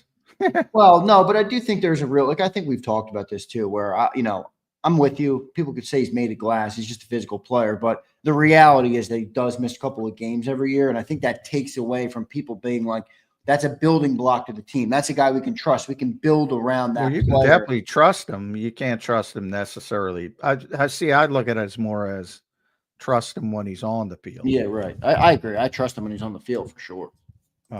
That's what I'm sort of focused on. Not a lot of defensive people. No. That's what I mean. Like Bourne, Reed would be on the list. Nakobe would be on the list, but he's not healthy. Does Bourne make the list? Yeah, Zach. I should have mentioned Zach. Yeah, but to a lesser level because he's only done it 1 year. Yeah, but yeah, he should be on there. I'd say I have minor questions on that, just because and Cooper and Quignon I trust, but to a lesser degree, same reason. Yeah, right. Only have done it for 1 year, but there's a lot of people, and it's generally I trust Cooper more than I trust Quignon. I mean, yeah, it upsets people. I don't know why it upsets people because they're both really good, but I just have to pick one. I'd probably pick Cooper. No, I do it all the time. I've said I think Cooper's a better player. I get a lot of shit for that. I don't know why. It's weird. They're both really good. I just think Cooper's a little bit better. And I think the Eagles believe that as well. But now, after seeing it and the versatility and all the things he can do, but they're both really good. But yeah, it's similar to the best players because I mean, you're going to trust the best players. Yeah, right. It makes sense. But to me, the 3 that are set apart are the offensive line, AJ and Saquon. Yeah, I agree with that for sure. There you go. Top 10 players there. I think the ones that, the Bourne conversation is interesting. Quignon and Cooper collectively are interesting to me. Nolan and Jalix are interesting to me. Maybe a better list would be Eagles we don't trust. Eagles we don't trust coming into the year. But, those guys who have done it for 1 year, like Bourne, how does Bourne live up to the hype? He got the big one. I don't think unbelievable last year. It was the first year doing it, and he was a first-team All-Pro. Jalen Carter wasn't a first-team All-Pro last year. Jordan Mailata wasn't, or was Jordan Mailata? I thought he was second. He was second. I mean, should have been a first. Should have been first team, but he wasn't. That's a tough bar that Zach Bourne has set for what he's going to be as a linebacker in Philadelphia. Yeah, well, I don't think he can reach that level this year. That doesn't mean he can't be a great player doesn't mean he can't be one of the best linebackers in the NFL. It's just going to be really hard to duplicate what he did last year. You know, it's like same, but you could say the same thing about Saquon. Like, I mean, I think everybody's on board. He's probably not getting 2,540 yards through the Super Bowl. He's probably not going to rush for 2,000 in the regular season. You know, he's so good. You leave the door open, say, well, he might, but hey, you got to be healthy and all that stuff. But games got to play out the right way again. It's very unlikely. Doesn't mean he's a bad player. And I say the same thing about Zach Bond. Are the numbers going to be the same? Very unlikely. Could he be one of the best 5 linebackers in the league again? Sure. So, again, you can't control people's perceptions. And the Eagles are just looking for the latter. That's what they understand the natural sort of regression to the mean, whether that regression, sometimes it's good. Sometimes you upgrade to the mean if you had a poor season, like Jalen Hurts in 2023 from a ball security standpoint. I said that entire offseason.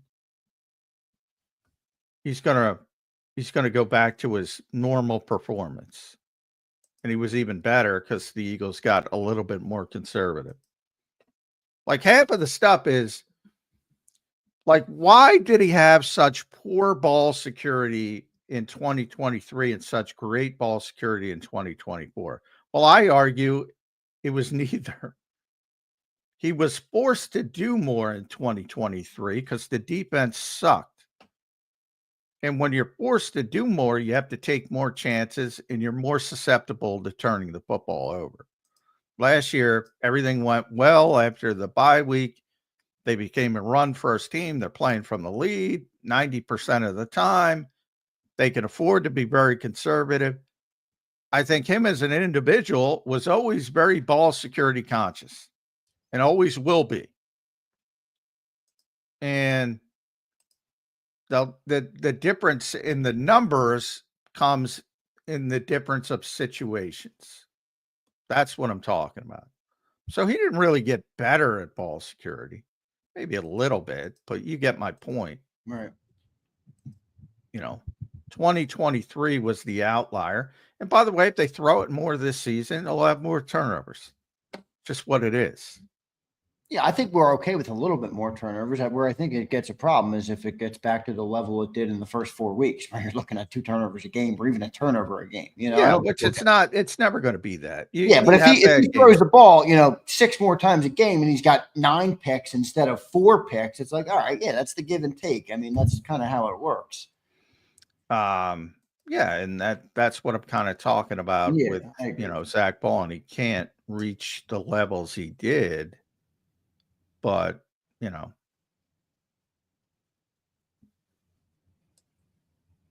it's hard to, like, if people go into a season and say, well, Jalen's going to throw 5 interceptions. Well, that's possible. And certainly in the modern NFL, he only threw 6 and had a better interception percentage actually than last season, believe it or not. Again, if you're in situations where you can take care of the football, he's going to take care of the football. Right. But if you're not, and you have to take some chances, you got to take some chances. And if you want to win, that's the goal. So a lot of it's dependent on situations. Go ahead. In the case of Zach, the same thing is, they're in very enviable situations. They're playing with the lead. They're forcing other teams to take chances. And defensively, that means more opportunities to make big plays. Same thing. Complementary nature of football. All right. Continue with our theme, John. We started off the show talking about Jake Elliott. He was number 20 on the top 25 Eagles list that you did. And we talked about some of the misses he had last year. Not his great year, not his greatest year. Now we had Rick Lovato was our long snapper. He didn't have his best year. It's hard to pinpoint where to put the blame, who to put the blame on, who's at fault for all the misses that we had. But Jake Elliott just 1 of 7 from 50-plus yards last year. Missed 3 extra points in the postseason. Not his best year. And Bud says, do we trust Jake Elliott? I don't know if I trust Jake Elliott. I feel good about him. I'm not going to say I'm out on the guy, but do I trust him? I don't know. What do you say, John? Well, the Eagles trust him. That's the only part that matters. But I do recommend keeping an eye on him early in the season, especially in longer field goals, to see if some of that leg strength is deteriorated. But yeah, the Eagles already indicated they don't say stuff like this publicly, but by their actions, you can see that they trust Jake Elliott and they believe the problem was the snapping. Not a guarantee that they're right, though. No, it's not a guarantee that they're right. I'm just saying they indicate by their actions, right. Not only the releasing Rick, but moving on at long snapper, but they didn't bring in competition, as I said. Easy to do. Yeah, all the actions. Yeah. So, of course, you get evaluations wrong. They don't get many wrong, but, this is a player, and we bring up Bryce up, they got that evaluation wrong. But this is a player with a long history of demonstrated performance. 80 of 88 over the prior 3 seasons. So their belief is that the issues were elsewhere, and I believe that they're right, but I am a little bit concerned about the leg strength in that over 50 number. So that's something to keep an eye on. Yeah, I agree. We'll see what ends up happening with Jake Elliott this year, if he has another good year or not. I still feel pretty confident in Jake, but obviously last year wasn't all pretty, and I think that's an important position, obviously. So you got to keep him good, and hopefully he has another good year for the team. John, anybody else come to mind when we think about trust, non-trust? It doesn't have to be trust now. It can be, I don't trust that guy. Well, I think it's easier to put non-trust, but it's very similar. It's guys who haven't done it. Yeah, and right. It's all projection. Ringo. I think there's also guys on that list who have done it, but haven't done it long. Nolan Smith, Jay looks, you know what I mean? Those guys as well fall into that camp. Well, there's different levels. Nolan's done it for a little bit longer than Jalix. So how about Charlie Hewlett? Well, do you trust Hewlett? I do. Charlie's done it for a very long time. Lovato did too, though, until he didn't. Yeah, well, that's the thing. He's 35. Something to keep an eye on. Now, I've seen long snappers snap much longer than 35, so it's a position that you can play till late in your. I find it interesting that I consider 37 old in a football sense, but it's not old in a life sense, but it's very old in a football sense. DePaulo, the Rutgers kid, he's been the Pro Bowl long snapper for the past 3 seasons. And he's been an All-Pro twice, and he's 37. So, and he's been the best in the business for the past 3-4 years. So Charlie's 35. But yeah, I mean, Rick lost it at 32, or seemingly lost it. Maybe he recovers, and maybe I presume he wants to play. And he'll probably get another chance at some point. He might have to wait for an injury, and he'll get a chance to prove that, he can still do it, I assume. But last year, he didn't have a great year, and it can happen to anybody. Can happen to anybody. That's why, I think one of the biggest things that fans have a problem with is not realizing how quickly things change in the NFL. And just because you've been good doesn't mean you're going to be good in perpetuity. Age gets everybody in this sport eventually. Yeah, no, it does. What do you think the biggest challenge the Eagles are facing this year coming into the year? Well, defense. I mean, they got to replace 5 pretty significant guys. You look at Josh and Milton and Slay and CJ and Isaiah, and really, if you want to count Burks as well, it's a lot of production. For what was the number 1 defense in the NFL. And is it possible? Sure, it's possible. Is it likely? Ringo's penciled in for Slay. Hunt is penciled in for Josh. For Josh. Moro Jomo's penciled in for Milton Williams. Right now, early in the season, if you want to go, well, you say Adoree Jackson's penciled in for Rodgers. Probably early in the season, Small Munden's penciled in for Warren Burks, and then Makuba or if you want to put Sidney Brown, for CJ. I mean, and then Steen for Becton. Much offensive side, but yeah, I'm not even worried about the offense. Yeah. But yeah, they lost Becton. This all they lost on offense. But defensively, that's what you have to replace. So I would ask people in the chat, are you comfortable with that? Because you're talking into yourself some shit if you're comfortable with that. Not to say, sometimes being a little bit uncomfortable can be a positive because you understand you gotta improve, you gotta get people up to speed. Uncomfort is not the worst thing in the world. You can get complacent. That's what you got to worry about. The offense is complacency.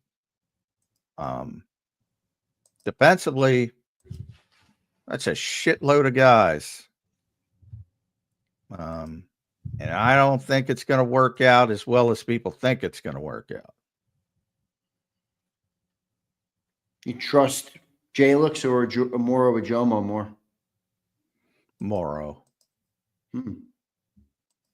I think Jalix has a bigger upside, but Jalix hasn't proven much. I agree with that. I think people are skipping a lot of steps with Jalix. Like, it wouldn't surprise me at all if Azeez Ojulari is your starting edge rusher, which I wouldn't be happy with. I understand. I believe I am skipping steps on Jalix, but I'm still going to continue to do. I'm going to knowingly skip steps and be confident in them. Well, that's fine. As long as Vic doesn't, which I'm sure he won't. But yeah, I mean, look, people have the right to be optimistic. I'm not trying to say they shouldn't be optimistic. They're always going to be optimistic. Oh, he's got an Eagles jersey on. It'll be fine.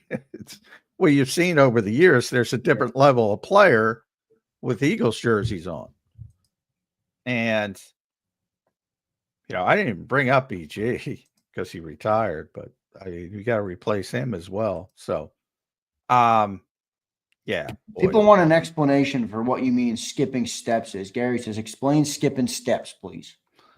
People are projecting him to be a full-time edge rusher at the NFL level based on 2 or 3 games.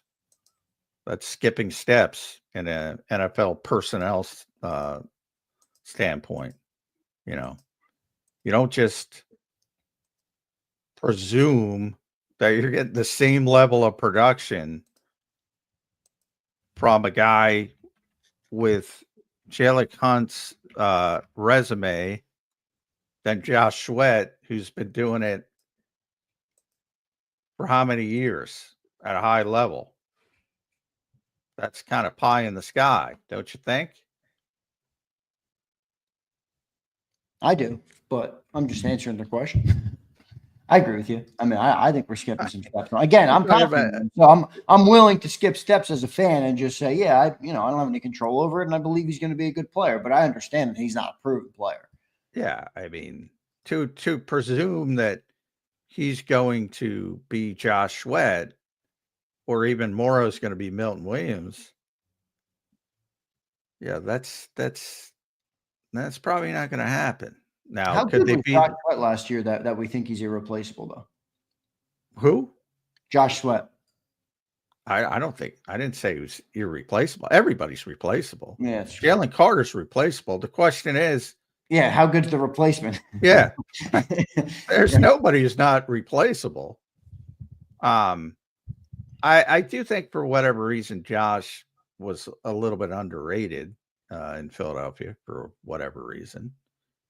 Probably because he wasn't a big sack guy, a Trey Hendrickson sack guy, but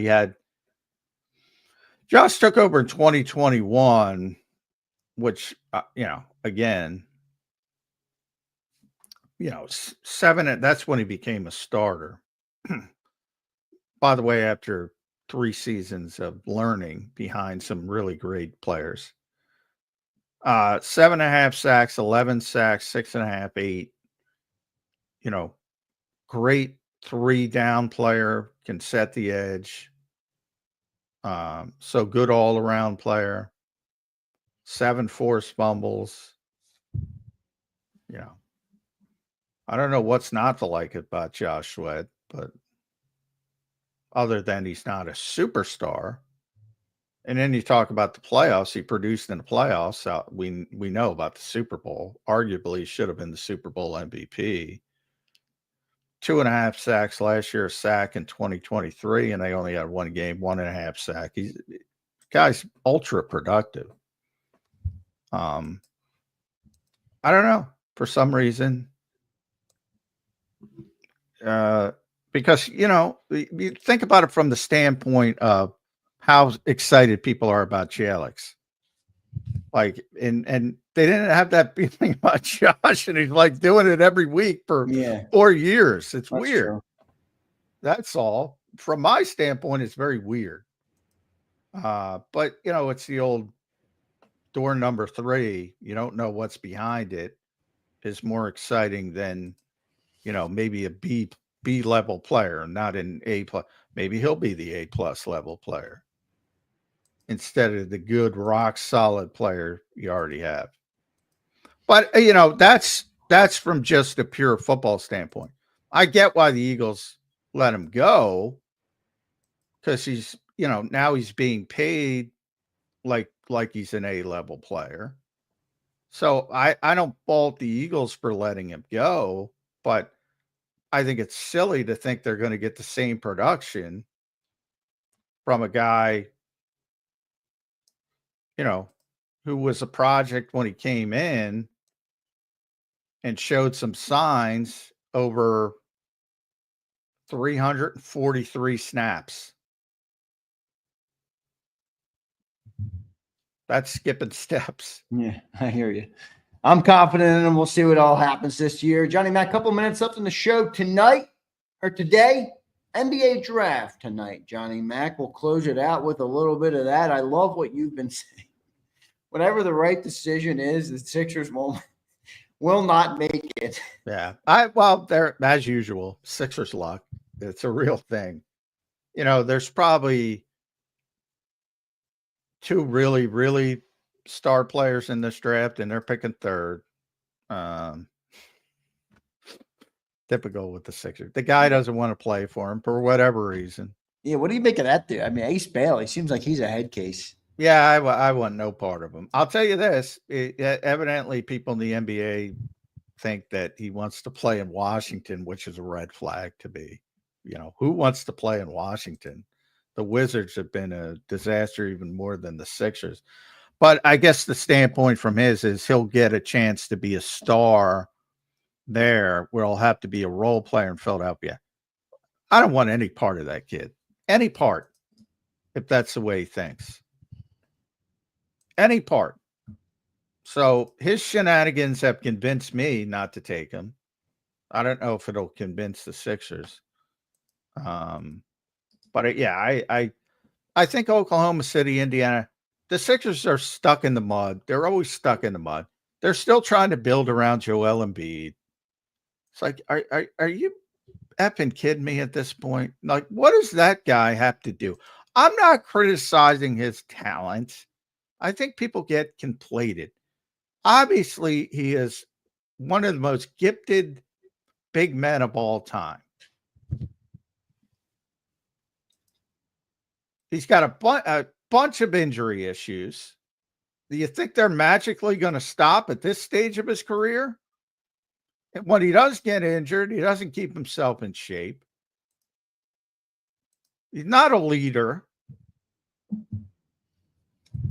Like, I mean, you got at some point you got to say, you know what, didn't work.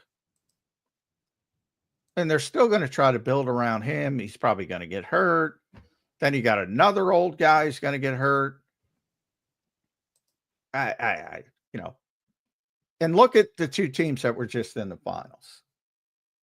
Just eight people deep, come at you in waves, play defense, full floor, athleticism. And they're trying to get, let's pair 3 stars with, let's pair. Yeah, they're like 10 years behind, man. They really are, man. I mean, that's what people were doing. And I mean, come on, man. They're like trying to build like it's 2016 again. Yeah. It's like, come on. But until they move on from Joel Embiid, you're stuck in a constant, we got to build around him versus. Feels like every time I look up the team news, they give the guy a new contract. I mean, how many new contracts has Embiid been given? Well, he's 31 years old. He's never been healthy, and now all of a sudden he's going to be healthy after the latest knee surgery. He ain't going to be healthy, John. People can talk themselves into some shit, man. Hate to see it. Johnny Mac, great show today, brother. We'll see what ends up happening with the NBA draft tonight. We'll give you some talk on it tomorrow. We got plenty of good stuff to talk about in Eagle Land as we continue to get closer, less than a month away, well less than a month now away until training camp and 71 days out from that banner drop game. Johnny Mac, your final thoughts on this Wednesday edition of Birds 365. That's my final thought. I don't know what the Sixers are going to do, but it's probably going to be the wrong thing. Go prove me wrong, Daryl Morey. Go prove me wrong. He won't. That guy is, geez, don't get me started on him. Johnny Mac, great show, brother. We'll catch you tomorrow on a Thursday edition of Birds 365. Thank you, brother. All right. Thanks, all. All right, there's Johnny Mac, John McMullen, the #1 Eagles beat reporter in town. Give him a follow at JF McMullen. And a great show today here on Birds 365. Great stuff from Mike Gill and a great conversation there about trust on the Eagles players.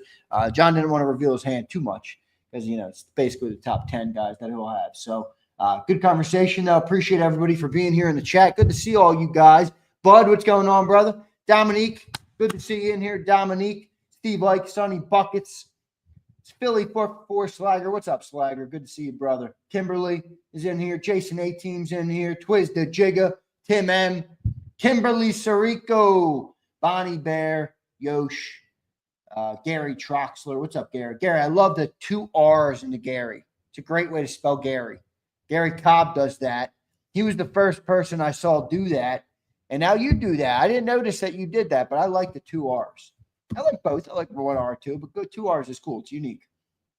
Ghost is in here. What's up, Ghost? Sonny Buckets is in here. Good to see everybody, man. Good to see everybody in here. I hope you all are having a great day. It's a hot day. Bird Gang Girl, what's going on? Fly Eagles Fly, what's up? Hope you're doing good. Dank Bird Gang. Dank Bird Gang had a little bone to pick with me yesterday. That's all right. He was upset that I was, It's all right, Dank. The noticing is okay. You're entitled to your opinions. Philly 559, what's up, brother? Sig Lord, I have 2 R's in my first name too. I don't know your first name, Sig Lord. You're just Sig to me. You're just a pack of cigarettes to me, Sig Lord. How'd you get into the link, Sig? I don't know, man. I got access to the people.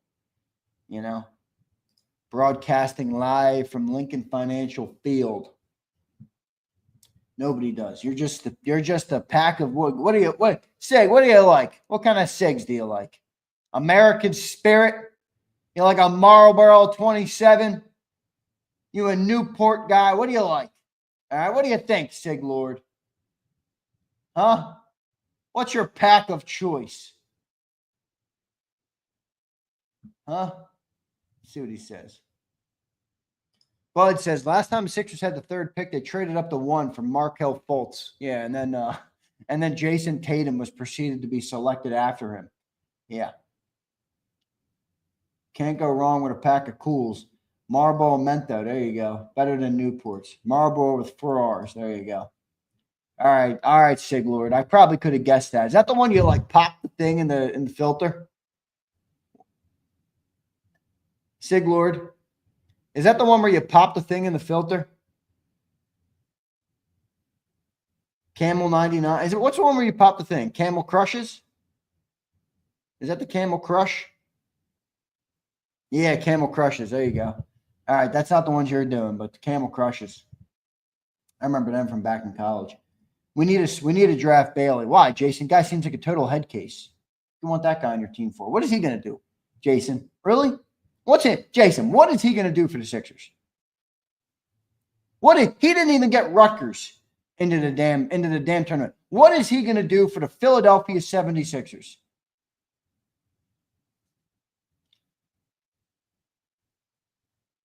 Marlboro 27s. I remember them. Sonny says, I think if you're the Sixers, you got to take Bailey. Well, that's 2 of you saying we need to draft Bailey. I don't know. I'm kind of with John on that guy. That's a lot of red flags, man.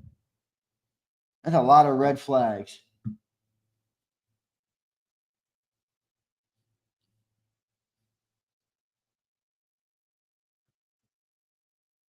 Look at Kerwin. Kerwin, shut up, nerd.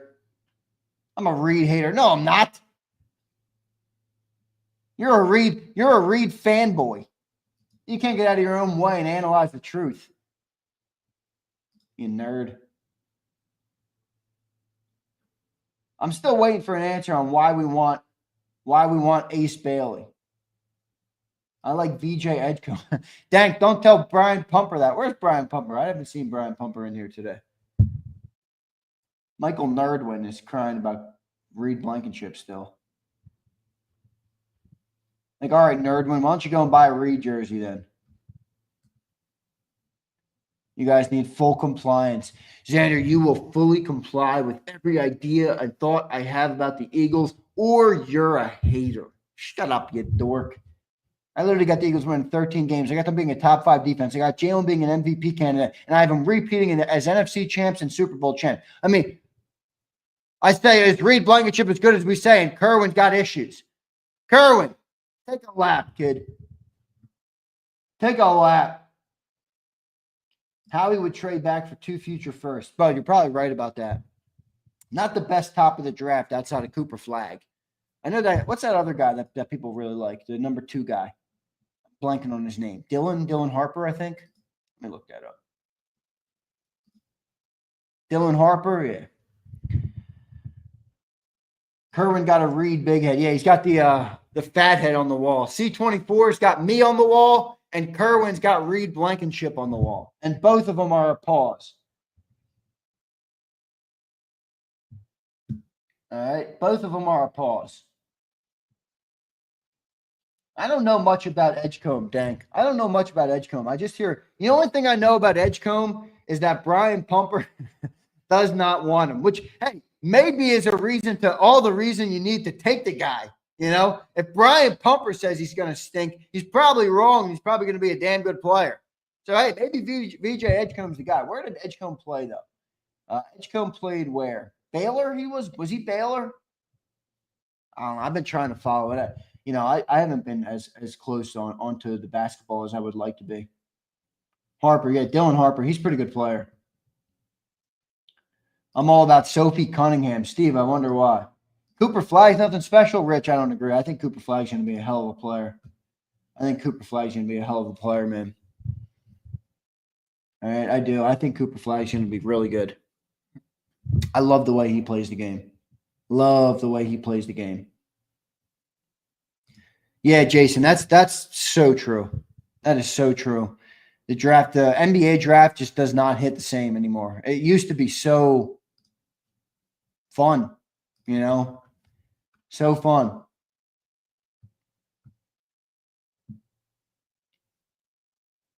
We're not getting Harper. He's a piece that fits and has the highest upside.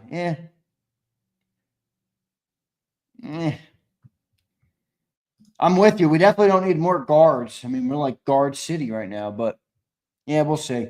They need complementary pieces, and they haven't figured out how to do that. Daryl Morey, most overrated general manager in all of sports. I mean, this guy's talked about like he's Howie Roseman. He's not Howie Roseman. He's not even close to Howie Roseman. He's not. He stinks.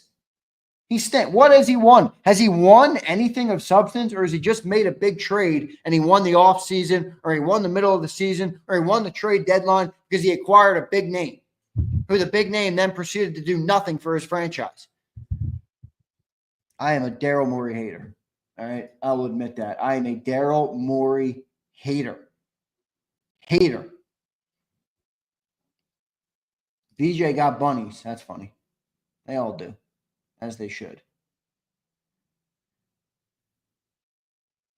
All right, everybody. I'm out of here. I appreciate all of you guys for tuning in today. Great show today. Jake Elliott talk, number 20 on the list. Talked about Nick Sirianni with Mike Gill. That was pretty good. And then we got into some of the TV rights things. It is interesting. I love the business side of things. So I'm always interested by the TV rights and things like that. But I'm curious to see how it all plays out. Izzy B, thanks for being here. I appreciate you. I'll see you next time. Sonny Buckets, thanks for being here. Twisted Jaga, Jason A-Team, Keese, Campbell Keese is in here. Dank Bird Gang, thank you. A-Team, thank you. Rich, thank you, brother. I appreciate you, man. I was at the Phillies game on Sunday night. Phillies game Sunday night was dope, but yeah, those food prices are no joke. I mean, I walked up to get me and my girl a water. It's like $11.75 for a water. I'm like, damn. I'm not typically one to bitch too about what things cost. I'm really not. It sucks, but I'm not one to bitch about it. I just walked away from there though. Like, did I just get fleeced? What the heck happened? $12. I walk up and get a water and a box of popcorn. It's $28 later. The box of popcorn's this big. I'm like, good night. Yeah, they do. They gouge on prices. They should, for sure. We should do a whole show on Longstown. I don't think so. All right, everybody. I love you all. I appreciate you all. Thanks for being here. Hit that like button, man. And drop your comments down below. If you're listening after the fact, drop your comments. I've been seeing a little bit more of my guy, Akbar. Akbar, I know you're working hard. Good to see you in here. If you're listening right now, brother, I appreciate you. I appreciate all the great people. We had no limit in here, so I'm excited to say, come on back, everybody. Come on back.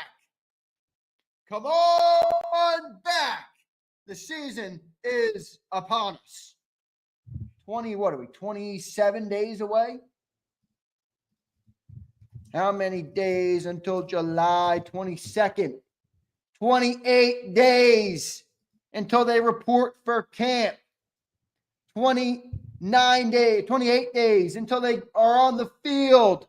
And then 71 days until they play freaking football, guys. 71 freaking days until they play football. Don't rush the summer, Z Keys. I'm not lying to you. I'm rushing it, dude. I am I'm rushing the summer. I'm out of here. Like, I got my Cape May in early because the house is rented now. It rents Saturday all through the summer. I'm out of here. I'm back to the studio. I'm in grind mode. I'm getting ready for the season. I'm working on some other projects I have that I'm cooking up that aren't Eagles related, but are things that are important that I'm doing. I got a whole bunch of things going on. I got personal things going on. I got family things going on. I mean, you name it, Keith. I'm ready to put the summer in the rear view, brother. I'm ready to put the summer in the rear view. Unfortunately, I know I shouldn't rush it, but I am rushing it. I'm excited for Eagle season, dude. I'm excited for Eagle season. It's a lot of work. The season is a lot of work, but I love it. I don't mind working. I've never had a problem with working, so no issue there. Appreciate all of you guys. Hit the like button. Izzy says she misses the 2 hours Xander times. Izzy, I miss them too, but they'll be back. I'll be back before we know it. I got things to do, Izzy. I can't just sit here and, waste my time entertaining you, Izzy. as much as I know you desire and want that and probably go back and rewatch me over and over again throughout the day, I don't have unlimited time for you, Izzy. All right? I appreciate you.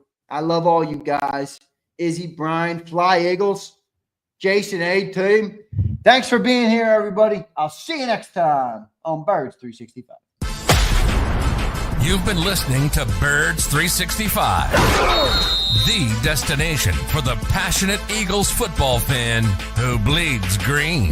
If it's Eagles football, we're talking about it. Debate, inside the locker room, and guests that are some of the greatest football minds from around the region. We hope you enjoyed the show. We know we had a blast. Make sure to like, comment, and subscribe, and we'll be back soon.